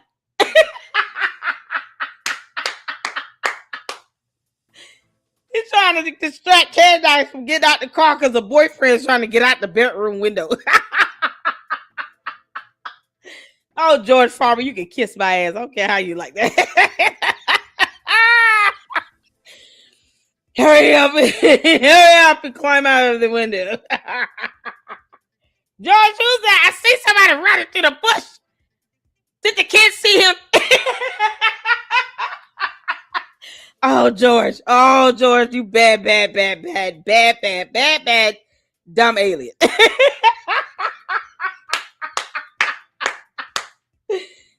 Oh, he's trying to keep Candace from getting out of the car. She said, all I did was go to Starbucks. Why are you holding me hostage in my vehicle? Did he clear the fence? Is he gone? Oh, man. If you're bold enough to do that to the police, that means you do that all the time to Candace. I'm telling you right now, that's not normal. I have never seen that. Have any of you all seen that? Have y'all ever seen someone trying to keep the police from getting out the car? Or rushing towards the police vehicle unit to keep the police inside the car? Have y'all ever seen that? I've never seen that. Y'all, he's trying to keep Candace in the car so she doesn't come in the house because she came back from her grocery store run too early. I thought you said it would be another 20 minutes. He's trying to lock the house down and everything. He realized, oh no, the automatic lock's not working. Let me run out and keep her in the car. Oh, good grief, Candace. Oh, you could just tell on George for a little bit and say, oh, yeah, no, he does that to me often. That's why he thought he could do that to the cops. Because no one does that. No one does that. Oh, my God. Candace, oh, you're the worst. Susan Q said, no, never. I have never seen that. Visualize that, if you will. Picture it. Sicily, 1942. George Farmer's just crashed his truck into a ditch. And then the police shows up because we all know he didn't call them. And they come to the scene of the accident, realize he's not there. And then next thing you know, he's rushing towards the police vehicle unit to the patrol car on the driver's side, trying to keep the police officer from getting out of the car. And then the police officer manages to get him to the ground after tackling him. And he realizes that he's got a loaded weapon in that backpack. You know, because grown men walk around with backpacks all the time. Somehow that's normal. Y'all, you've been in a total car crash with the ditch. You ran into the earth. And then the only thing you think to do is to grab your backpack. Why? I want y'all to think rational about that. For 2 seconds, just think, okay, what would be so important for me to ensure I grab a backpack after being involved in a single vehicle crash where I've just slammed it into the earth? I ran into an embankment and drove my truck into the earth to the point where the front tire has completely come off the wheel. And multiple airbags have been deployed from multiple directions inside the car. And here I am trying to grab a backpack. What could be in it? There's no way he left that weapon in the vehicle. It wouldn't make sense. It just would not make sense for him to leave that loaded weapon inside that vehicle. Because then anyone could go and get the gun. The police would find it. They would see it was registered to him. It would have a serial number on it, would it? Unless he scratched it off. Of course he had that gun in that backpack. He wouldn't leave it in that car. Because then, let's say he was able to get far away to where they don't know who caused it. I mean, the car goes back to him, but they wouldn't find a weapon on the inside of it. Because what if some other random person does? Now you've got a missing weapon. That's more serious than you just leaving the scene of an accident. I'm telling you all, more than likely he put that gun in that backpack. And he has the audacity to rush towards the police patrol car to keep the police from getting out of the car with quite possibly a loaded weapon in the backpack that he has on his person. Yeah, okay. George, you just seem to make stupid decisions every day, don't you? Yeah, you can't make this stuff up. Oh, this is so crazy. Oh, shout out to the Eclectic journalists and whatever Brett Cooper did to get 1 million subs in a month. That's not like lying like hell or anything. Please tell me, Brett Cooper. Commonly Weeks of speculation. Why? Why was there? What was happening? Like, you know what I'm saying? Like, it's just weird that there was weeks of speculation, right? mistaken for Ben Shapiro's daughter, has left what a lot of people thought to be her own YouTube channel. But no, not. Daily Wire's YouTube channel. And since uploading that video to the comment section with Brett Cooper, announcing their split, there's been a lot of developments. For one, she said that it was her own decision to leave, while other sources claim that she was pushed out. Her fans on TikTok were sneakily asking her to wear blue if she's under an NDA and she can't speak, and she did, but we'll get to that. Then most importantly, the channel with over 4.5 million subscribers called The Comment Section with Brett Cooper is now just called The Comment Section and is handed over to the Daily Wire. And Brett will be starting over from scratch. So, who's to blame? What's the real story? All of that and more. So, I don't know, let's get cracking. Okay, so if you clicked on this video, you probably know who Brett Cooper is. But if you don't, she's essentially a conservative commentary YouTuber who has blown up over the past few years. And she very much exists in the sphere of Jordan Peterson, Candace Owens, Ben Shapiro, etc. She's been posting roughly twice a day for the past 2 years, with, of course, the help and the production side from Daily Wire. And if you don't know what Daily Wire is, it's a right-wing media company founded by Ben Shapiro and Jeremy Boring in 2015. According to The Spectator, the Daily Wire raised an undisclosed round of capital in 2023 at a valuation of north of $1 billion. So no longer just some small little YouTube production studio, and they're on track to surpass 200 million in revenue by the end of this year. So yeah, got big money behind this channel. They produce movies, series, children's shows, and of course they have talent like Brett Cooper and many others. Now, a few weeks ago, seemingly out of nowhere, and I think the point really needs to be made, this is a YouTube channel, and it feels just like one person that is running it, right? But then suddenly another girl steps in, the producer of this show, which, I mean, a lot of the time you don't even know that it has a producer, and she says in this video that she's filling in for Brett Cooper today, and she didn't really elaborate as to why, and then just continue with the story. And at the start of this, in the first video, seeing how similar this girl was to Brett, a lot of her fans thought it was funny, with one of the top comments reading, "You've actually nailed everything about Brett. Her mannerisms, her inflections, her hand gestures, her facial expression, her smooth ad transitions, laughing face." Over 2,000 people agreed with that. But then as you go through the videos, when she fills in again, and then again, and then again, this funniness, that everyone thought it was, started to turn a little bit to like, okay, a little bit concerned now. Rumors that started floating around that she was being pushed out by the Daily Wire. And the first person that I heard, oh, what a surprise. It's Ian Carroll. Huh. That's interesting.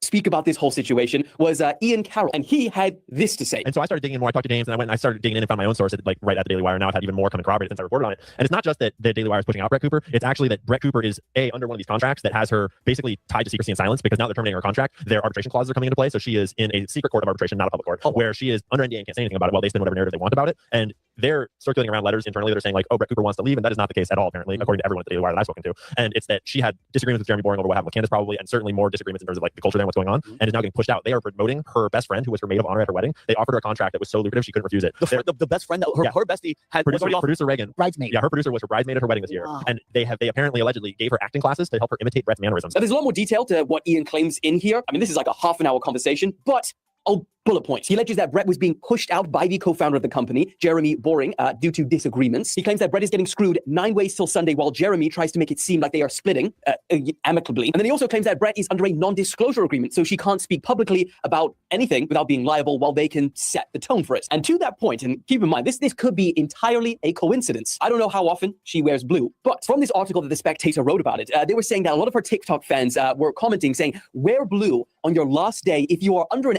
NDA and you can't speak freely about this situation. And she did. So it could be a coincidence. It could be more than that. Now, in this last day announcement that she made, she said that the rumors of why she was leaving was mostly true. But the difference being that it was her choice to leave, not that she was being pushed out, although she didn't say why she was leaving. I'd love to know. And if she never says, even when she creates her own YouTube channel and stuff, that'll be sus. But then she also played a short clip of Jeremy Boring. Is his surname really Boring? Well, it's boring today. But even then, he doesn't comment on why she left. He just says she's amazing and that he wishes her. Okay, so Ian Carroll is the one I keep getting confused as a woman. Y'all, every time his name come up, I'm like, who is she? I don't know why. I don't know why I keep thinking Ian Carroll is a woman. It's a man. It's a man. It's a dude. Okay. Cool. All the best. But that is not where the story ends. Because number one, for Daily Wire, this isn't their first public controversy / splitting with talent. And two, how can a story be finished when you've got internet sleuths? Early in 2023, you've got another prominent conservative figure called Steven Crowder, who you'll probably recognize from the Change My Mind video series. And he had a hugely public feud with Daily Wire. It was reported that they offered him a $50 million contract to work with them for just 4 years. That's a staggering amount of money, which he then turned around and made public, saying that it was a slave contract. Now, there's a lot more to this whole feud than just this particular part, but he said that he objected to the specific parts of the contract where his pay would be cut if the show lost advertisers or revenue that couldn't be replaced within 90 days. And because they wanted him to host this show and it'd be ad friendly. And so he started accusing Daily Wire of, being this big conservative media giant, being no different than big tech, and quote, putting profit over the honest defense of conservative values. Then after that, the Daily Wire lost arguably one of their biggest, content creators at the time, Candace Owens. And this also turned pretty big, public, ugly after she and their co-founder, Ben Shapiro, got into a huge disagreement about her remarks on Israel and Jews. And now you've got Brett Cooper. But at least this time, it didn't get as ugly, at least publicly, as the last two. One of Brett's friends made a video about the whole situation, saying this. Regarding Daily Wire, how big and how long will you last at this company when you keep losing your biggest female content? Like the Daily Wire, it's quite literally a sausage fest over there. They smoke their cigars in their little circle and they chat and they have a key. You're the voice of conservative America and you're really trying to build this conglomerate that is like a Walt Disney. And Daily Wire just has these 4 white conservative men and they're branching out to get a black woman gone, to get a white Gen Z girl gone. It's like, what are y'all doing? How are you this big of like a conservative leader and conservative like entertainment industry, but you keep losing the people's trust? I remember when I said the story's not over when you got internet sleuths. Well, this is what I mean, because Brett Cooper's fans went to her Instagram and found that, she deleted these wedding pictures of her and the girl that has now replaced her. And then she also has unfollowed her. And she also apparently unfollowed the Daily Wire accounts and Jeremy Boring. However, she continues to follow other Daily Wire hosts. But I mean, hey, what that represents, all just speculation at this point. And until she drops a video, why I left Daily Wire, we don't know. But here is the point that I've been waiting for someone else to make about this whole situation, but I just haven't seen yet. YouTube and social media in general has come in and it has really changed and transformed the media landscape. 20 years ago, if you wanted to do what someone like Brett Cooper does, you would more than likely have to, climb the corporate ladders of these media companies like Fox or CNN, and you would just pray to be lucky enough to be given a chance to host a show. And if you do, great, but you don't own any of the intellectual property of what you're creating. Heck, I know from personal experience, seeing some of these contracts from old traditional media, you sign your rights away for almost everything, your face, your voice, your likeness, and then they can take that and essentially transform it into whatever they want. And just like what we saw even with like Steven Crowder's contracts, you're not 100% free to say whatever you want. There's always stipulations in the contracts. And then worst case scenario, which happens quite a lot. We've seen it with Tucker Carlson. We've seen it now with Brett Cooper. We saw it with Candace Owens. And plenty more. If the day comes where, you decide to part ways or they decide to part ways with you, that show that you've essentially been the face of and built up, obviously with their help, not yours, entirely theirs. Because at the end of the day, you are just an employee making a product for them. But then YouTube came along and destroyed that structure of having to work underneath a media company and just be the talent. And it ushered in this new era, the one that we're living in now, the era where you're not just the talent, you're the owner. And for the individual creating the content, ownership is so important. And so I have no idea why. Yeah, let me tell y'all something. YouTube is stupid. Here's why. Let's say you become the owner of your own platform, right? Because you're the talent and all. And then you get hit with a false copyright strike. They go to court talking about YouTube is not a court. We're not a judge or jury, blah, blah, blah. But when you get hit with a false copyright strike, you filing a counterclaim initiates a legal process. If YouTube is not a court, why does filing a counter? This is after you've been hit with the copyright strike and they actually take down your video without giving you the opportunity to first make a defense, an argument before they take down the video. Before they demonetize it or take it down, they do not give you an opportunity to address the copyright strike itself. First and foremost. So when you do file a counter, their policy and guidelines is set up to act as if it is a court of law, initiating a legal process that should never occur on its platform. I should be able to file a counter and defend why my video should not be just taken down without me being able to give a rebuttal, without it starting a legal process. But somehow that's how that works here on YouTube. People lose revenue in the meantime, and you don't recover that. So if your video is taken down and is down for what? All of, let's say 11 business days. Let's say you get the copyright strike. You immediately file a counter. The person that filed the strike, they have 10 business days to actually take you to court because your counter initiates a legal process. You have to give up all your legal information. You're not your channel name, your real legal first and last name, address, all that stuff. Because if the person decides to take you to court, they would need that information from YouTube. Why? When YouTube is not a court. It's not a justice system. So why would they need that? It's the dumbest thing ever. Why would I need to give you my legal information to a platform that's not supposed to be conducting itself as if it's a court of law, creating legal processes that should be initiated with a court, not with YouTube, the platform. But you take my video down and it's down for 10 business days. And guess what? You get zero revenue generated on it. And let's say the person does not take you to court and your video goes back up. You don't recover that lost revenue. It's just gone. That's the BS you have to deal with YouTube. Go figure. So if Daily Wire wants to pay me $50 million for 4 years, I'll take it. It's a job, right? It's not something they just giving me under the table. Oh, I just need to continue to be myself and do content and make sure I secure my sponsors and not say dumb things to lose them. Yeah, okay, cool. I'm not political or anything, but whatever. I'll be very, very entertaining. There's so many people out here with talent.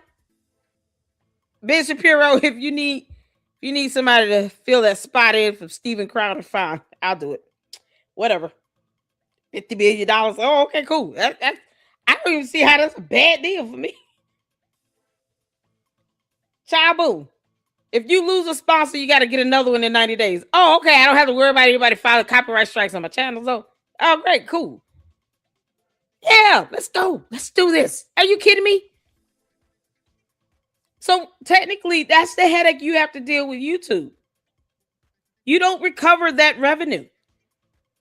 You have a contract, though, they're obligated to pay you that as long as you're abiding by the contract. With YouTube, it's like they make shit up as they go along. And then they want to pick and choose when they want to act like they're a court of law. You know how many people should be able to sue YouTube and actually recover lost revenue because of this whole false copyright strike system in and of itself? That's just one asset of YouTube where they could end up paying millions of dollars out to content creators if people were to sue YouTube. They want to pick and choose when they want to act like a platform versus a court of law. No, my filing of a counter should not initiate a legal process on a third-party platform. This is not court. So why is that being treated as a legal process? God knows why. Why would you take down someone's video simply because they filed a copyright strike? Why do they have that much power to do that? Why not give the person getting the copyright strike an opportunity to file an objection or a response without it initiating the process before you take down their video? That way they don't lose revenue. No, they don't give you any chance for that. They just take it down and you got to file a counter. That's it. And whatever money you could have been generating on that, you don't ever recover that. You have to sue YouTube to get it back. And they're going to go to court and lie like hell saying, we're not a court of law, but you're acting like it. That's how finicky it is with YouTube. And let's not forget all the, other copyright claims. You can barely play music now. Okay. Everything is copyrighted. So everything has to be your own original content. But if someone says, nope, I have a claim to that, they don't have a way of vetting that. They just take your video down, you get hit with a strike, and then you got to file a counter to get your content back where you still can't recover any lost revenue on it. Go figure. So somebody tell Ben Shapiro, I'll take the $50 million, whatever. We are trying to recreate this old structure that existed in legacy media and then put it into YouTube. This structure where a media conglomerate with millions and millions behind them can use the talent, but then also give them zero ownership. I mean, we just saw it with the YouTube show, Hot Ones, having to be bought for a staggering $82 million from BuzzFeed, which was the media company behind it. And I mean, just look at Brett's top comments on that last video. We weren't watching the comment section. We were watching Brett. People are loyal to people, not networks. Brett did not bring the comment section to life. She is the comment section. It won't exist without her. So if you are a new creator wanting to come up and you're watching this, I urge you, go independent, stay independent. It is a lot harder. It takes a lot more time, but I ask you, what is the price of free?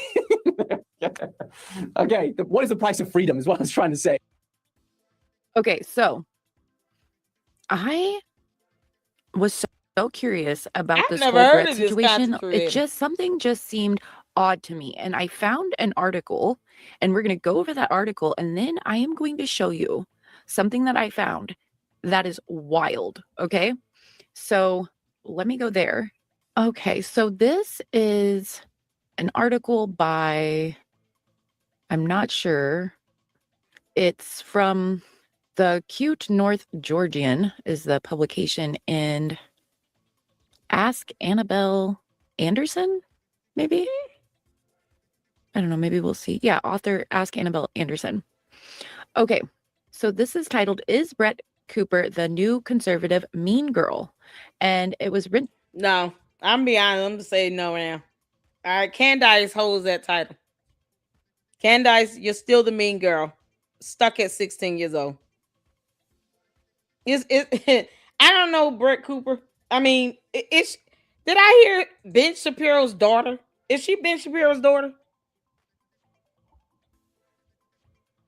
That's kind of weird for me. I was gonna say, let's see, who is it? I don't know who that boy. Who was the previous boy? Eclectic, are you still here? Who's the young man? Who's the young man that you were just watching? Who was just watching? Who's this guy?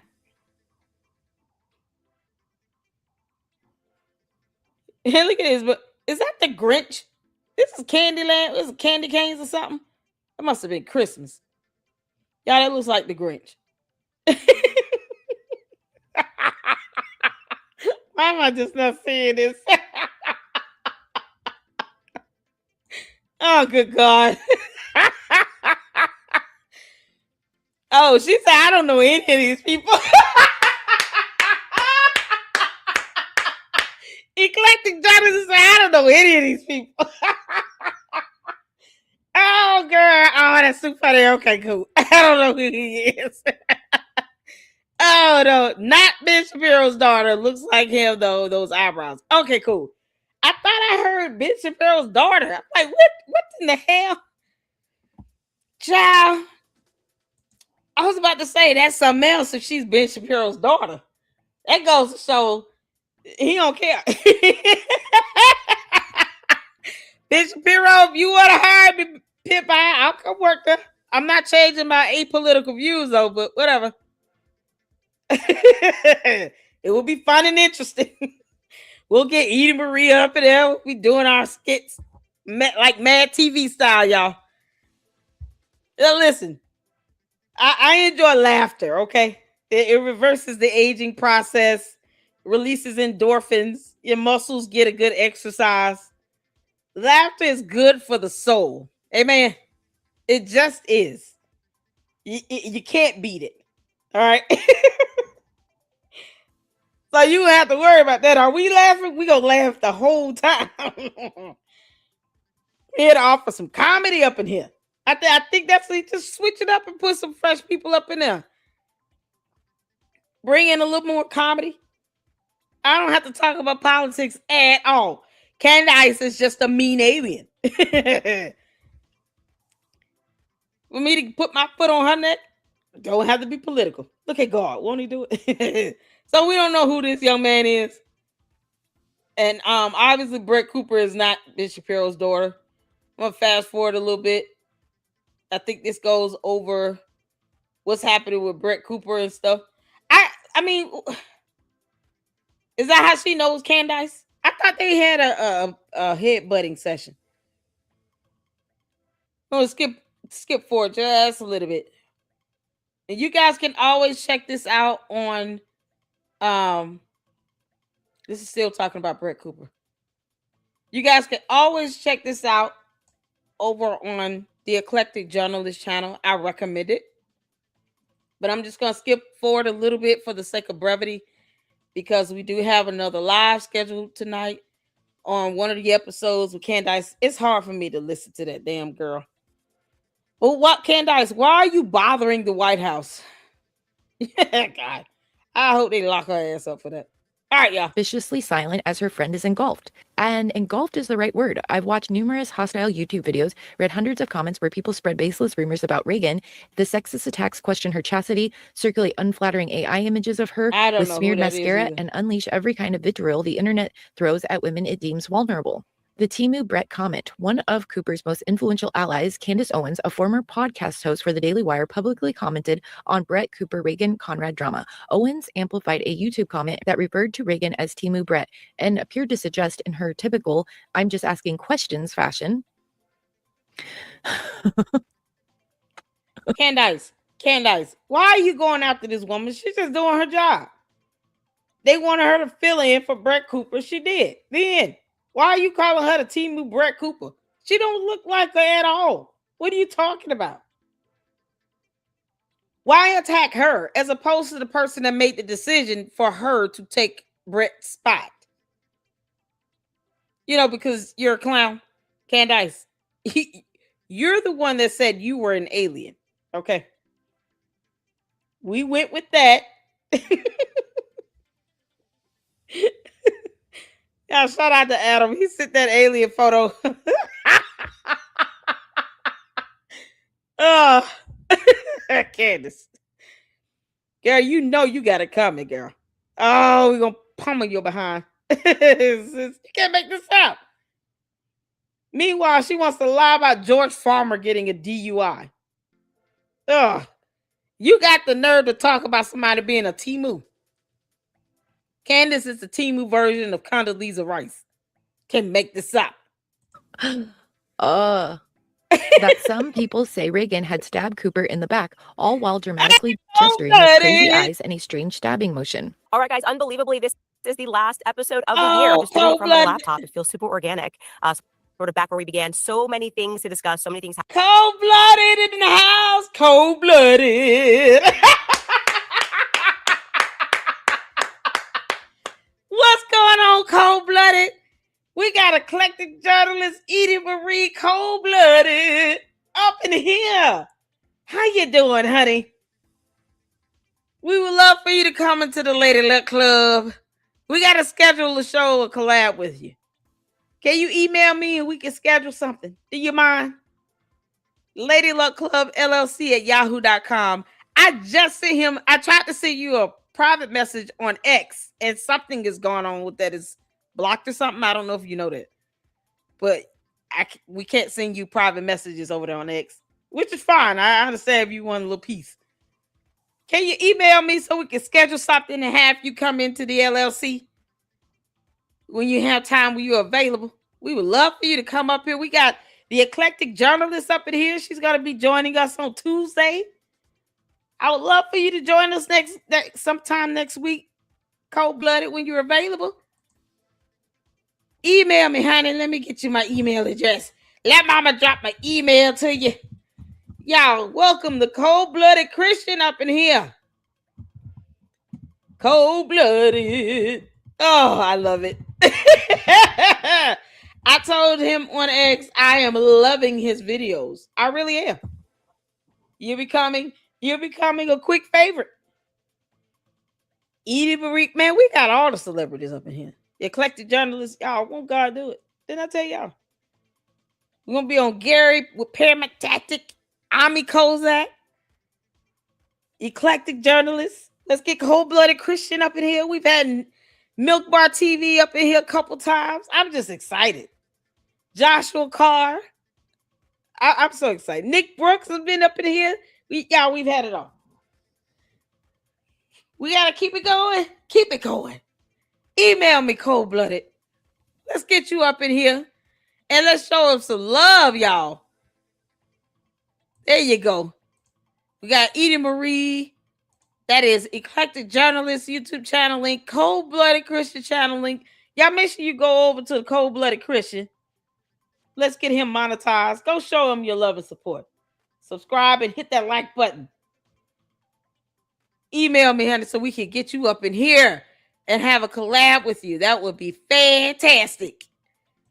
If you're up to it, we will love it. It'd be an honor. Cold-blooded. Y'all, shout out to you. I got it now. Thank you. I will email you tonight. Awesome. Y'all, welcome him, man. Welcome him, man. Show him some love.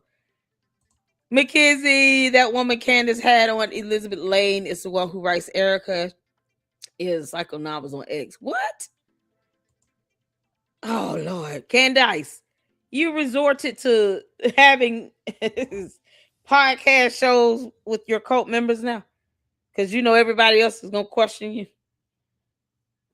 Girl, that's so lame of you. Candace, you're really proving that you're a cult leader. And now you will only talk to the people who worship the ground you walk on. Candace, you and the devil are both a liar. You understand me? Y'all, shout out to the cold-blooded Christian up in here. Edie Marie, eclectic journalist. Cold-blooded. Cold-blooded, if you don't know about the eclectic journalist, that's whose video we're watching. She's another fantastic content creator. Shout out to you, y'all. That's how it's supposed to be a YouTube community. Everybody showing everybody some love, getting some support. I'm just honored. I'm just honored. Mama's just honored and happy right now. I'm on cloud 9. Shout out to you all. I appreciate it. What's going on, Team Mimi? How you doing, honey? Oh, man. Celebrity scares. Let me tell you something, honey. No one cares that she thinks she can say what she wants to say. I just don't want her to punk down when she gets hit with a lawsuit. Do you understand me? And what she does not have the right to do is stalk her. She also said that. You know, she admitted to stalking Erica Kirk. That's a felony. You understand? You do not have the right to violate the law. Why would she want Erica Kirk to live rent-free in her head 24/7? That's called obsession. Very demonic, if you ask me. I think that's evil and demonic. Candace, you're a demon. I said it. I've been saying it. Just like I've been saying Erica Kirk should get a protection order against Candace Owens. I've been saying that for months. 6 months. 6 months. I've been saying that. There is nothing anyone can say or do to me for me to admit in a video on a public platform that I am watching and listening to everything they do and say, and that I have sources and direct contacts living in their residential building. The devil is a liar. There is not enough you can say or do to get me to stalk someone and break the law and admit to it.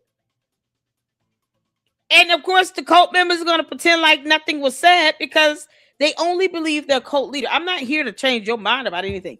The cult members come into my chat at their own peril. Y'all, we don't block them. I want them to keep on coming in here at your own peril. Please let that happen. Where you think she has the right to say whatever she want to say without penalty. With impunity. That's a hard word. I'm going to let you go look that up. Impunity. Keep on believing that. Please let the cult members in the chat. Into my chat at your own peril. We love it. I'm going to tag Brian Harper right in it. Yeah. What's going on, Liza? Liza, up. There you go. Candace doesn't have the right to demand answers for people she's a nothing, and if you don't give it to her, Candace really thinks she has a right to do what she's doing, where she breaks the law. She doesn't care. They don't send me into a rage. I let them leave comments here. This is how y'all have to do this. For all content creators with these cult members, don't try to convince them of anything any differently. That they have a hive mentality, they're brainwashed, and they're only going to believe what the cult leader tells them.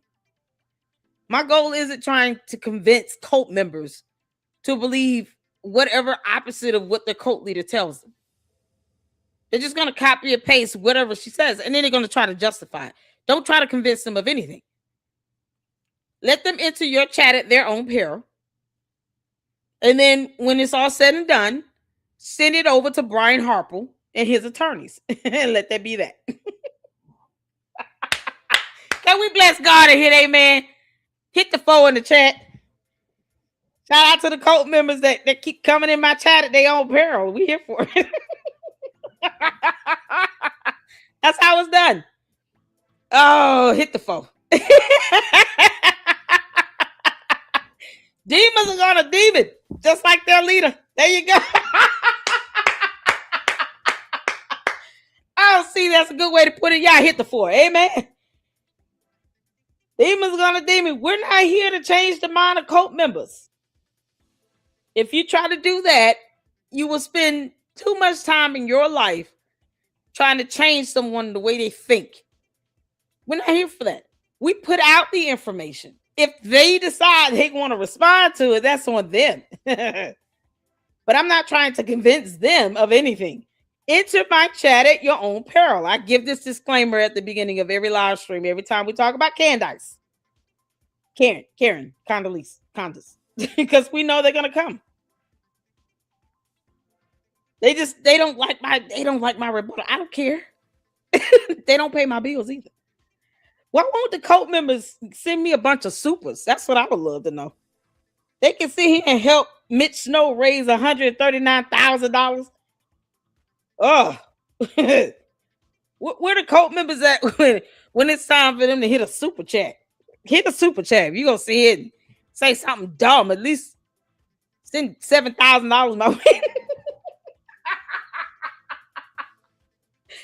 I'm still waiting on this 7K payout they keep saying I'm going to get. Oh, you want me to get 7,000? Well, add another 0 to that. We can think about it. Child, that does not insult me at all. You're getting paid 7K. When is the check coming? What you mean? Someone wants to give me $7,000. When? I wanna line up for this. When am I getting the $7,000 payout? The cult members keep lying to me, cold-blooded. Eclectic journalists, when we getting that 7K? I want the check. Where's my money? They act like that's hurt my feelings. What? That does not hurt my feelings. I'm sitting here like, give me the money. What do you mean? Give me the money. I'm still gonna talk about Candace, and I'm still gonna put my foot on her neck. She's a dumb demonic alien. What are we talking about? And I'm still gonna keep my foot on her neck with $7,000 in my pocket. Give me the money. They act like we can't use that 7K. Will go towards rent, groceries, get my kids some clothes or something. Child, boo. Might take them out of town to Florida. We'll go to Universal Studios. Kids, we're going to Universal Studios. I got big boys too, so they can eat. They're like grown men. They take down groceries. Whatever. Somebody wants to send me $7,000. Oh, okay. Is that going to be through Cash App or Zelle? You kidding me? That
All right, can y'all hear me? Hit the 4 if you can hear me.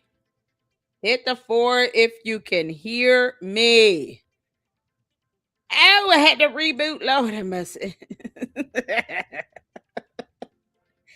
Yay! Long Finger, how you doing, honey? Oh, we back at it. Let me go. Oh, somebody, what did this person say? Y'all. These candies. They something else. Y'all, Coppola said if I had $1 for every time somebody said I got paid $7,000, I would be filthy rich by now. You hear me? If I had $1 for every time I've been told I've been paid $7,000, I would have $7,000 by now. I know, right? You think the Candies would just give us the money? They raised $134,000 for Mitch Snow. And they don't want to send me a $5 cash app or a super. The audacity of you Candies. What the Candies cult members are. The audacity. Have I not entertained you all? You know, behind the scenes, they really laughing at Candace. They know she's going to lose these lawsuits. They want to come into the chat and make it seem like, Candace, when you come into my chat, I told you to come under your name, girl. That sounds just like Candace leaving that comment talking about she got 4 kids. What is having 4 kids? I got 2 kids, ain't it? What is having 4 kids? Where this comment at? Because we got to talk about this. Celebrity scares. Is that you, Candace? Candace, when you come into my chat, come in your real name. Don't be sneaking it in my chat. Come under your real name. What do you mean? Candace has 4 kids, though. So like Megyn Kelly said, she shouldn't be criticized. Y'all know they trolling. Oh, celebrity scares. No, I can't stand Megyn Kelly. Megyn Kelly ain't nobody.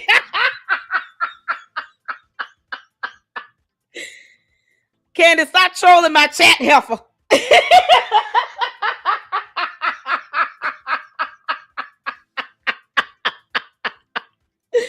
Oh, good grief. Megyn Kelly has no say-so. No, Megyn Kelly has no power over here. You think I care about Megyn Kelly saying anything? Y'all see how stupid this is. Candace, stop trolling my chat and say something intelligent. Start with the letter A. You're going to tell us what you've learned. Apple. Candace, you got to do better than this. You understand me?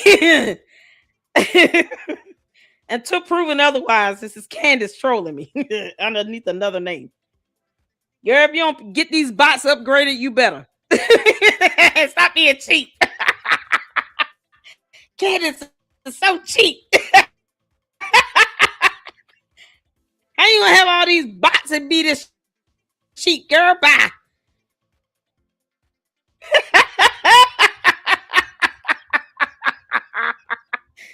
Candace, don't be coming over here trolling my chat with this nonsense. You better say something better than that. Oh my God.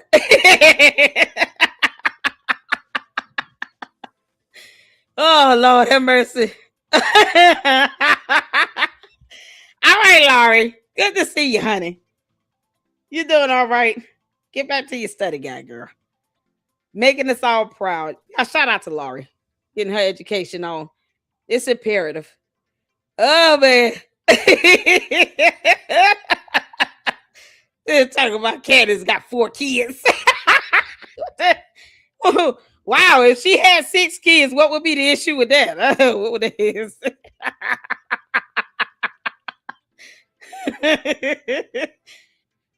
Who child? I guess having kids makes you impervious to stupidity. I don't know. Candace brought this on herself. We're going to keep laughing at her. That clown. Candace, don't troll me in my chat. Do better than that. You know I know better. You come in here, say something worthwhile at least. Good grief, girl. It's ridiculous.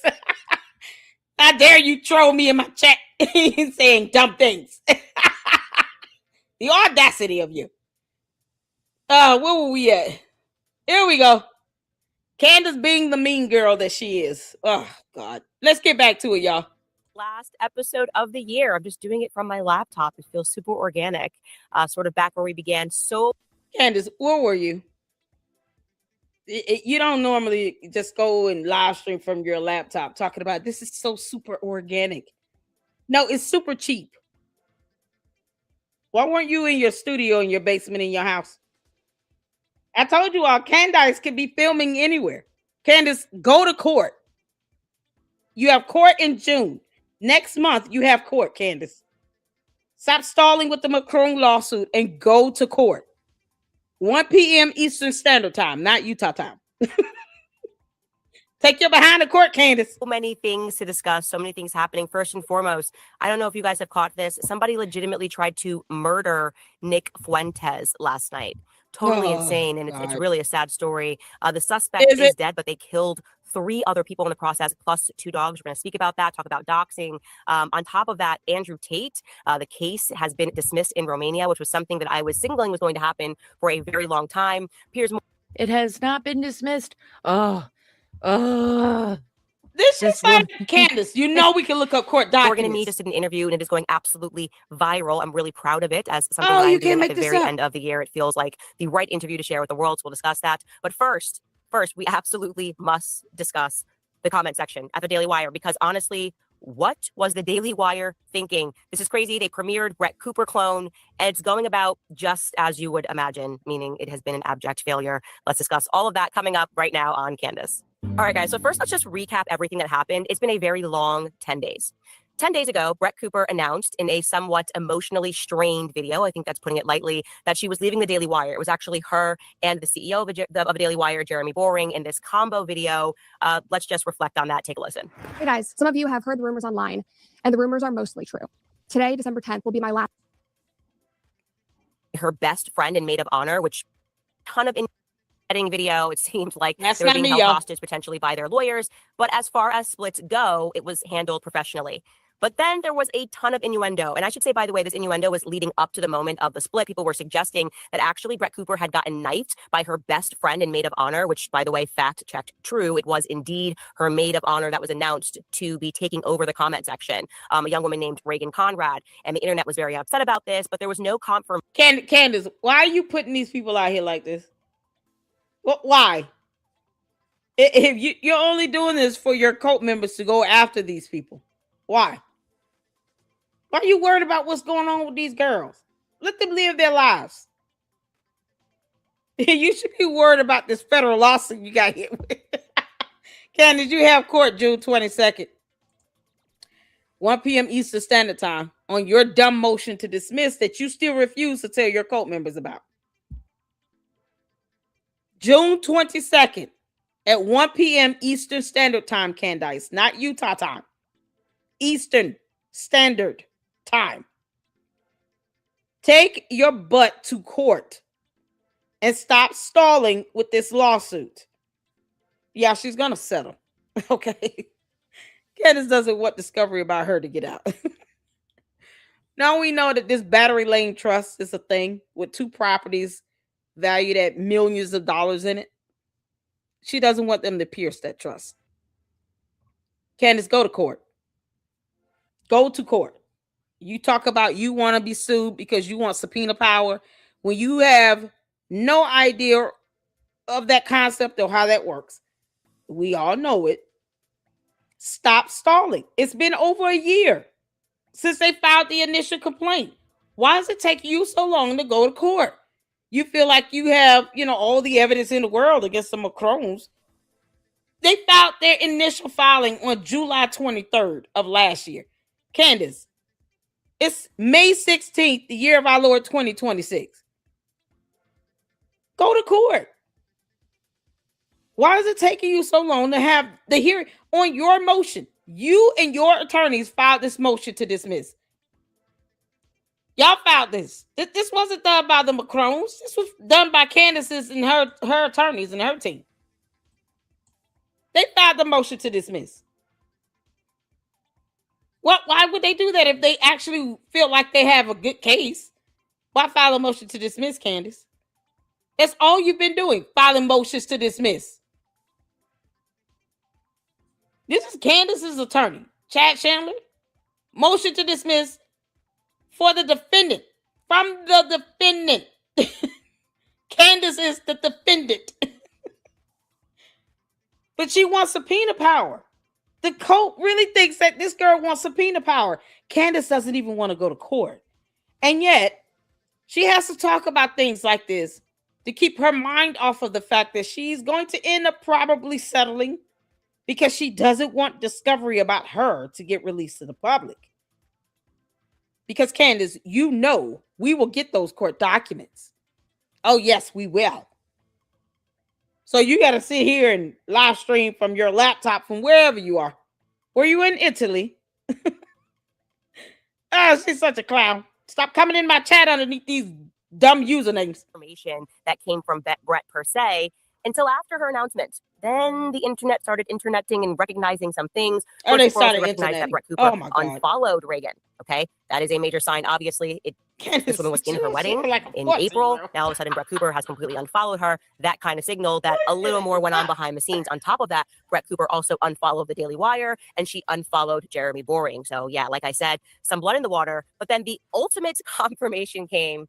The mother of all bombs. And when I say mother, I mean the mother of Brett Cooper. Some internet sleuths had noticed that Brett Cooper's mom, a woman named Diane Cooper, was liking some interesting posts. And I'm going to read you which post it was that she liked on Instagram. It was a comment that was being directed to Reagan. It reads, "No matter how many acting classes you take or watch Brett's old videos, you will never be Brett. It's sad that you took the money and snubbed your best friend. I hope the amount of money DW offered was worth your friendship with Brett. You lost a good one." So yeah, went down. Mercy. Moms don't hold back at all on the internet. And if this is how it went down, obviously you can imagine your mom, it's the big day, your daughter's getting married, she's next to her best friend, someone you think is her best friend, Reagan, whatever, walking down the aisle next to her, and then all of a sudden, completely stabbed in the back. Completely crazy. But it turned out that really, if you think about it, it didn't really matter whether or not it happened if everyone was going to move on from it. Celebrity, aka Candace.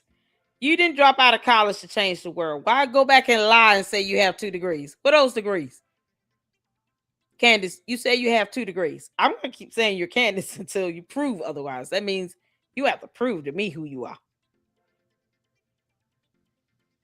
Where are those 2 degrees at? You said you have one in journalism and one in English. I've covered the videos where you said those words. I'll let you go back and look at your own videos. I'm not in the mood. Oh, the candy asses is so lazy. They're so lazy. Candace, why would you lie and say you have 2 degrees? You were asking a Q&A from someone in the audience during one of your pre-recorded, pre-scripted shows. Can you clarify the mix up with the degrees and all? You know what you said? I went back and I finished up and I have 2 degrees. People shouldn't believe what they see on Wikipedia. So why don't you show those 2 degrees? You say you have one in journalism and one in English. Show them. Why not post those degrees on your wall? Post them up. Let us see the degrees. There's nothing as far as PII that can be released on it. Show the degrees. Show the degrees. 2 degrees, journalism and English. That's what you said. That's what you need to show. Until you do that, the rest of this, I'm going to take it slowly because we don't take cult members seriously over here. You're not changing any world.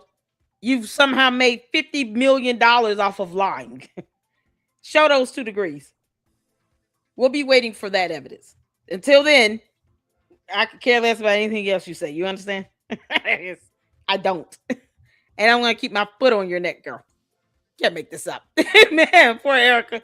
She is out here in these media and internet streets getting trifled with by every grifter. God bless her. I know he will protect her. Of course.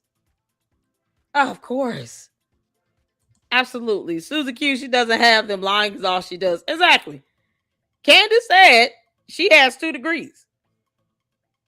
And every time her cult members ask her, what did she lie about? She lied about having 2 degrees. They don't ever respond to that.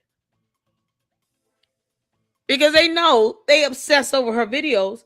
They know she said more than once she has 2 degrees. And she claimed that in 2 separate videos. I'm waiting for her to post the degrees up. So according to Candace, she went back to school and got 2 degrees. 2 4-year degrees. Candace says she has 2 degrees. Where are those degrees? Why won't she produce evidence? And here's the thing. The cult members can't make up their mind on what they want to believe. You have some that will actually say, yes, she did say that, and she doesn't have to show them. You have some that says, no, she never said that. She dropped out in her 3rd year. The cult members can't even agree on that, even though she has said it twice in 2 different videos. So where are those degrees? Where's the evidence on it? Post the degrees up, Candace. Your own cult members are saying you don't have a degree, Candace, and they're saying that you dropped out in your 3rd year to change the world. Your own cult members are saying this, Candace. Not us. We're going by what you said, Candace. You said you have 2 degrees. Your cult members are saying, no, you don't. You dropped out in your 3rd year. Funny how that goes. Y'all see, this is why we would let the candy asses come in their own peril. Now do y'all understand why? Hit the 4. They tell on themselves. Y'all understand why? Her own cult members can't even come to a consensus on that. Some say she doesn't have it. She dropped out in her 3rd year. She's already said that. You're lying. You have others that say, wait, she did say she has 2 degrees. The cult members can't even agree to that. Because she confuses them. They're going on what she said just like we are. We're just asking for her to show the evidence of the 2 degrees. If not, stop lying about it. It's that simple.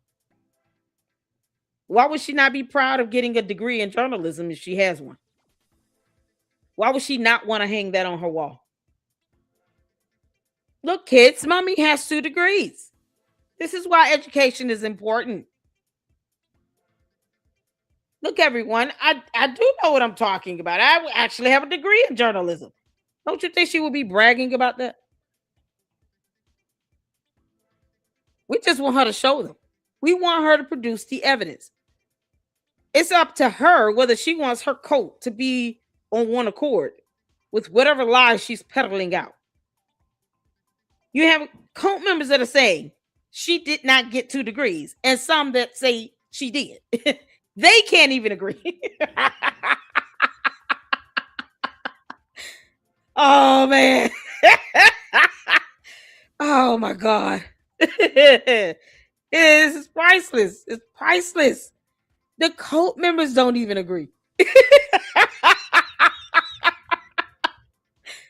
Sometimes gotta work it out right there in your face if you let them. The cult members can't even agree. Candace, that's how bad you lie. Your own cult don't even know what to say. Until, okay, like I said, friendships end, they fall apart, women are awful. You listen to my podcast, I say all the time, women are awful. I've seen women do so many awful things. But what happened next was something that I think none of us were actually thinking was real. I thought that was genuinely, it was. How dare you, Candace? How dare you? You are the reason why women are so awful. The stuff you do, you portray the worst parts of women traits.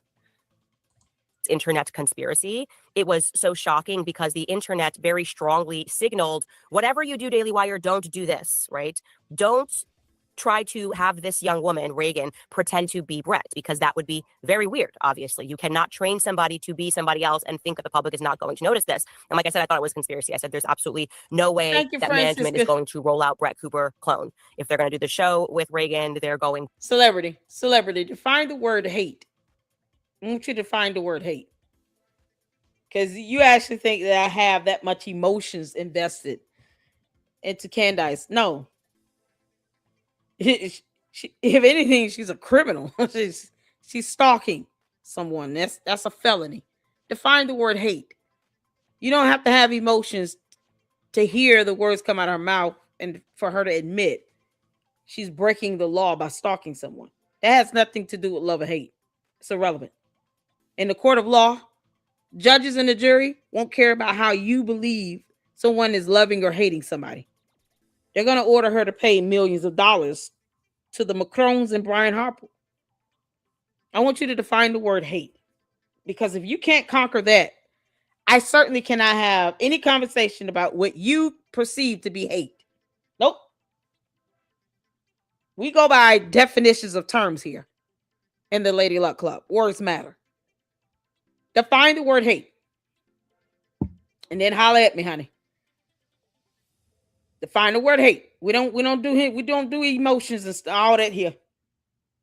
That stuff don't work on me. You understand? Candace does not pay my bills. I owe her nothing.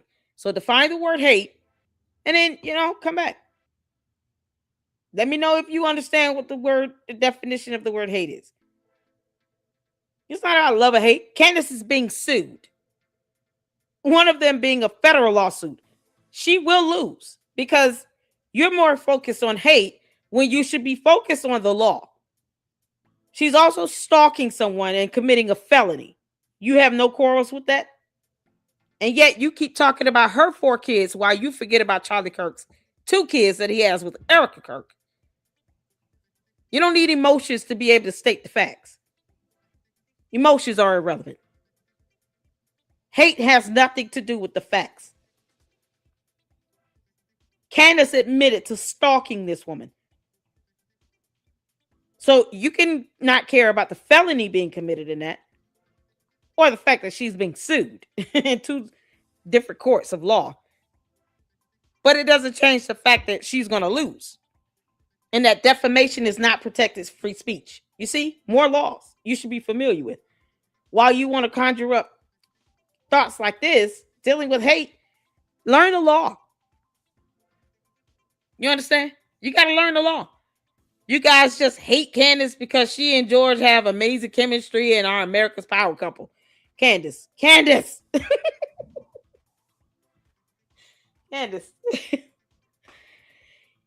George is gay. What do you want me to say?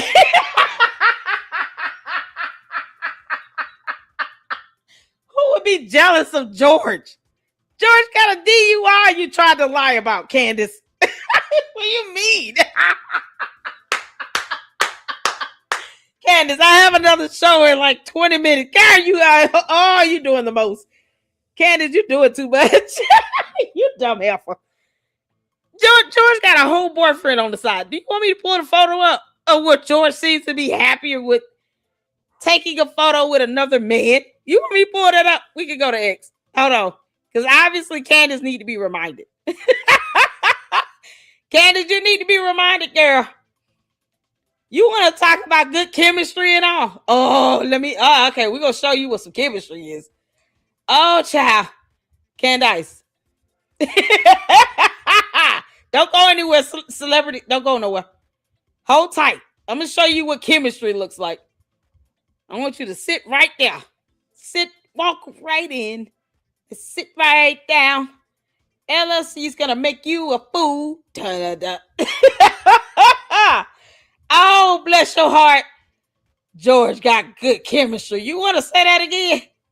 Using words like hate that you can't define. You want to say that again, celebrity? Come on now. Oh, we gonna go there. Oh, you going there? Where is it? Celebrity. You really want to go there? You said they have good chemistry. Is that what you say? Woo, child. We almost there. Hold on. She said they have good chemistry. Oh, man. Oh, bless your heart. Listen, we got to go over here to X. I'm going to show you what chemistry looks like.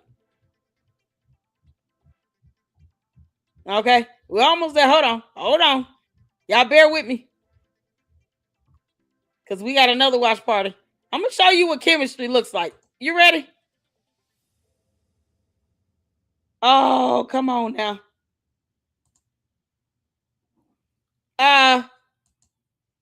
Celebrity. Hey guys, it's me, Samantha.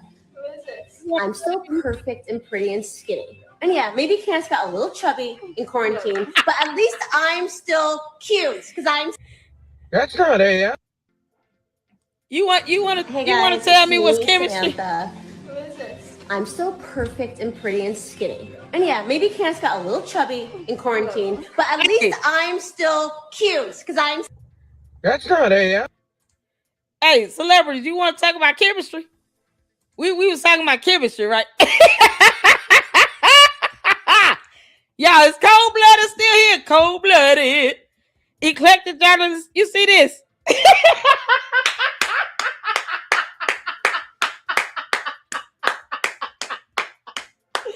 Celebrity said they got good chemistry. Oh, okay.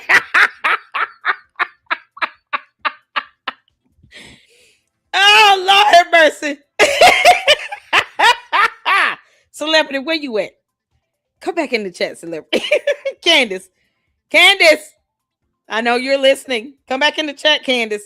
Are you ever going to tell us, Candace, who is Samantha?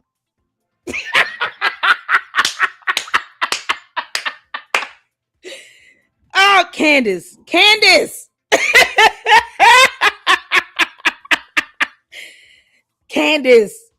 who is Samantha? This is chemistry right here, right? Oh, y'all. Oh, we're gonna finish up the eclectic journalist.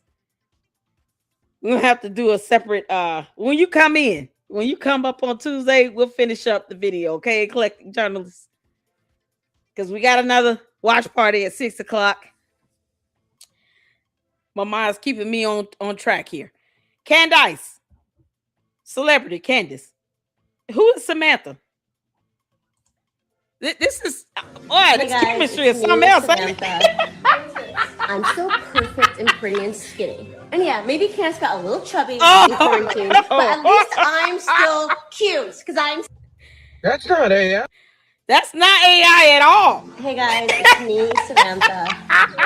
I'm so perfect and pretty and skinny. And yeah, maybe Candace got a little chubby in quarantine, but at least I'm still cute because I'm.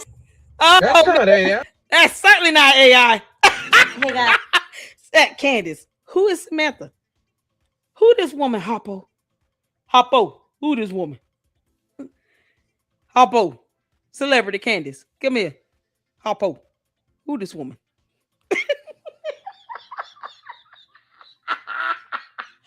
Celebrity, you can't be scared now. Come here, celebrity. Come here. I need you to ask your cult leader a question. Go to Candace, right? Candace. Lady Luck Club said, Hoppo, who this woman?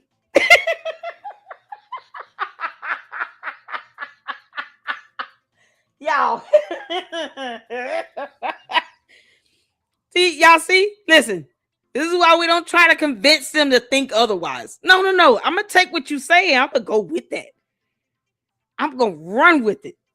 You're going to wish I hadn't seen your comment. Boy, this chemistry is something else. But Candace, it looks like you and Samantha have a lot of chemistry.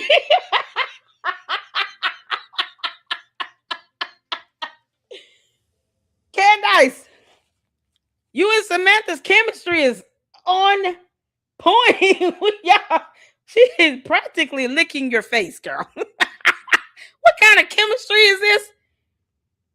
Y'all, oh Lord.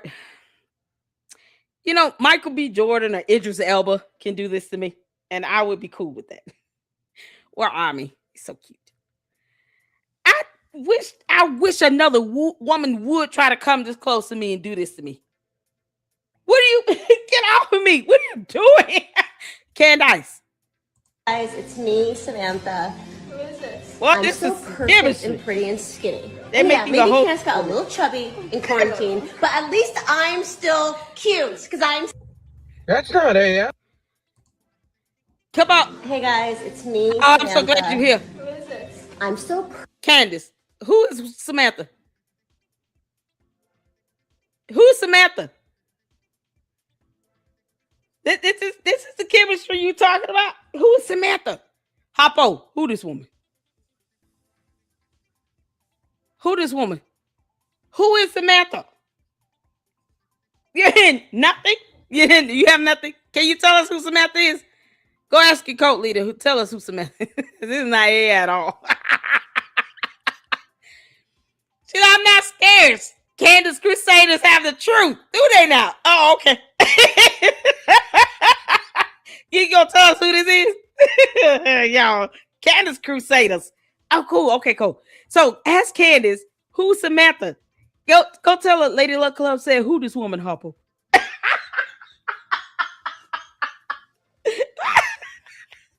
Who this woman? Hoppo.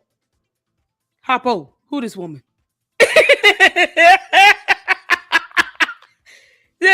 Is Samantha the girlfriend or what we doing? Did nobody force Candace to do this? Perfect and pretty and skinny. And yeah, maybe. What? Why? Why does she kiss her so much? Maybe Candace got a little chubby in quarantine, but at least I'm still cute because I'm. That's not AI. That's not AI. Why? Why do they keep taking photos like this? No, you said it got chemistry and stuff. You know, because chemistry, they're in the lab making, you know, sparkles happen. Why is Candace grabbing that woman's butt? Who? Oh, we got another. Hold on, Chris. Why is your cult leader grabbing this woman's butt? Open hand. She's the one taking the photos. We didn't take this. You think we were standing here to take these photos? I'm gonna look at it and laugh. We'll put it out there on YouTube. But Candace took these photos. But the same woman seems like she can't get enough of this one. Grabbing butts and hugging and kissing and videos that I'm so perfect and what's pretty going on with this? And yeah, maybe Candace got a little chubby in quarantine, but at least I'm still cute because I'm. That's not AI. Come on, man. You gonna Hey just make this make sense? Samantha. She I'm just a so friend. perfect and pretty and skinny. And yeah, maybe Candace got a little chubby in quarantine, but at least I'm still. Candace, is she a friend like once a week type of thing, or she's like a friend you could have in the same room with George type of friend? What are you talking about? What's the extent of this friendship? Does it come with like stipulations? It's like no leather. You can't bound and gag anybody. We don't whip.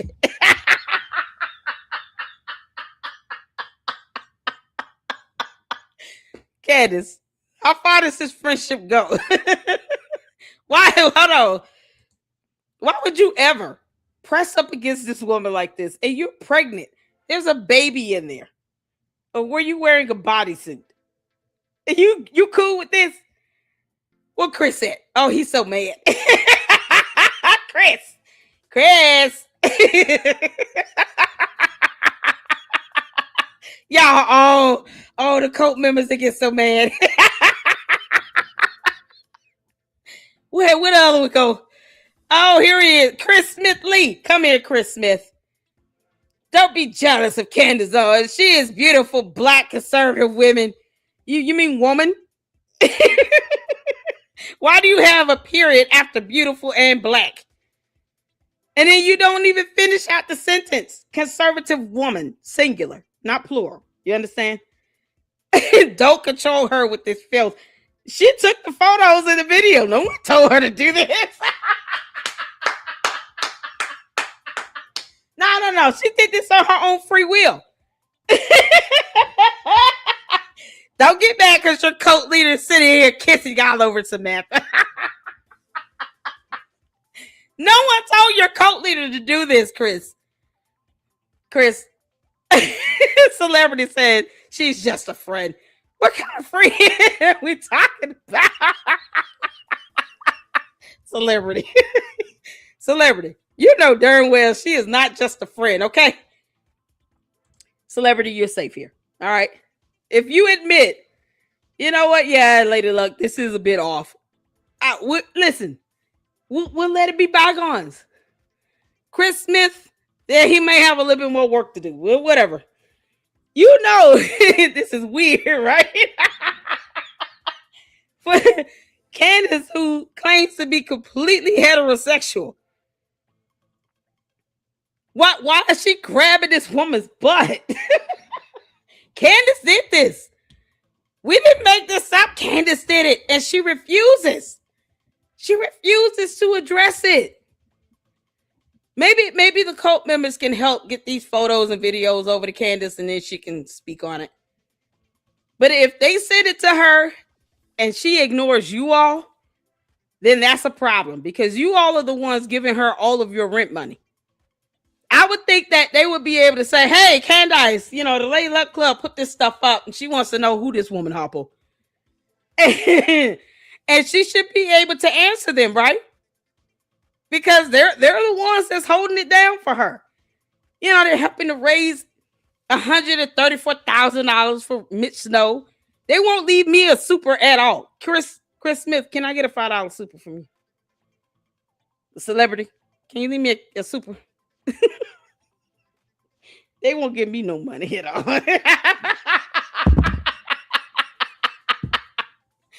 They won't give me a dime, man. They so cheap.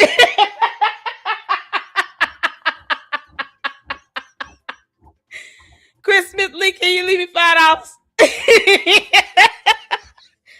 Y'all can give Miss Snow $134,000. I thought I was getting $7,000. When is that gonna happen? You didn't make this stuff. Y'all. Oh yeah. Yeah, put for your moronic comments. They could at least leave a super for $5, right? Y'all, oh, this is something else. Who child? Celebrity said they got, chemistry and stuff, and Samantha's just a friend. I don't think Samantha would be happy with that description. Celebrity, you think Samantha's just a friend? Oh, can I ask you about this celebrity? This is the last one. I'm gonna pull it up. Hold on. Is she gonna ever explain what happened to George's eye? No. should we just kind of, keep brushing that on her? Candace, what happened to George's eye? How did he get a black eye? Your cult leader was arrested at 17 for harassment, right? No one forced her to do that. Look at this. Candace. You can tell us who Harpo is. I mean, this is everywhere. We're just asking questions. Like Wolfie said, we're just asking questions. We're just asking questions, Candace. You see this? Maybe Candace got a little chubby in quarantine, but at least I'm still cute because I'm Sammy Schwab.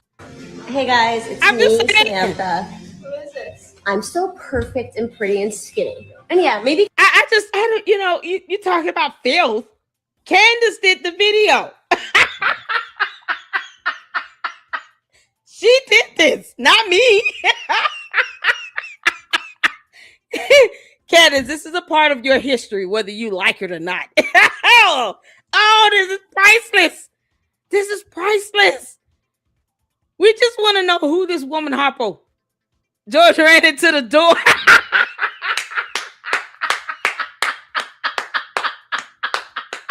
Was he trying to keep Candace from opening the door or what?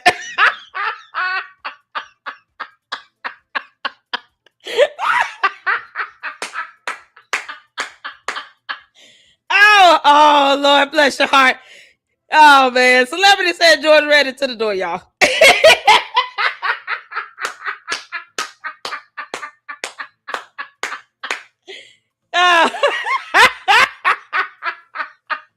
Did he run into the door or did she push him? I feel a kick. Maybe it was a kick. Candace, you can't kick George into doors. You understand? You gotta go to jail, girl. Candace, you going to jail. I want you to know that. She probably kicked George into the doors, more like it. He's too big. He is too big to be running into doors. That boy is 6'2". He is 6 feet 2 inches tall. He is too big to be running into doors. He don't look happy at all. Oh, that's rich.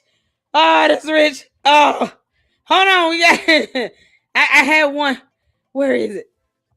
Oh, come on. Reported to copyright on. Oh, Candace, you reported stuff, girl. Oh, that's so precious of you. She's so long. She's so lame. All right, y'all. That's all I got. Oh yeah, we gotta end it out on this. I'm so perfect and pretty and skinny. And yeah, maybe Candace got a little chubby in quarantine, but at least I'm still cute because I'm Sammy Schwab. Hey guys, it's me. Maybe Samantha pushed Georgia to the door. How about that? I think Samantha did it. She was like, no, it's my time with her. George, wave the white flag and Samantha pushed you into the door. All right, y'all, that's all we got. We got a watch party coming up. It's going to be one of Candace's episodes. We got to start laughing now because if not, you're going to have a headache when you're done with that. Y'all tune in if you can. I appreciate all of you all. This has been fun. Oh, child. Shout out to Edie Marie, the eclectic journalist, cold-blooded Christian, whom I am hoping I'll be able to catch his email and we can have up in the LLC next week. Thank y'all so much for your support. Thank y'all so much for tuning in. And as always, listen, you got to laugh. I stopped getting angry and mad unless somebody's threatening my life or something like that. I don't get mad at the candy asses. They just gonna be what they are. Bless their heart. Y'all. Celebrity, you've been a lot of fun. Tell Candace, don't come up in my chat as somebody else. Come as yourself, okay? And tell us who Samantha is. Take her more than just a friend. She is more than just a friend. Oh, baby, you. I'm done, y'all. Catch me in the next one if you can. If not, I will see you all tomorrow. We'll be back at it again. So you guys be good. And until then, Lady Luck Club out. Deuces.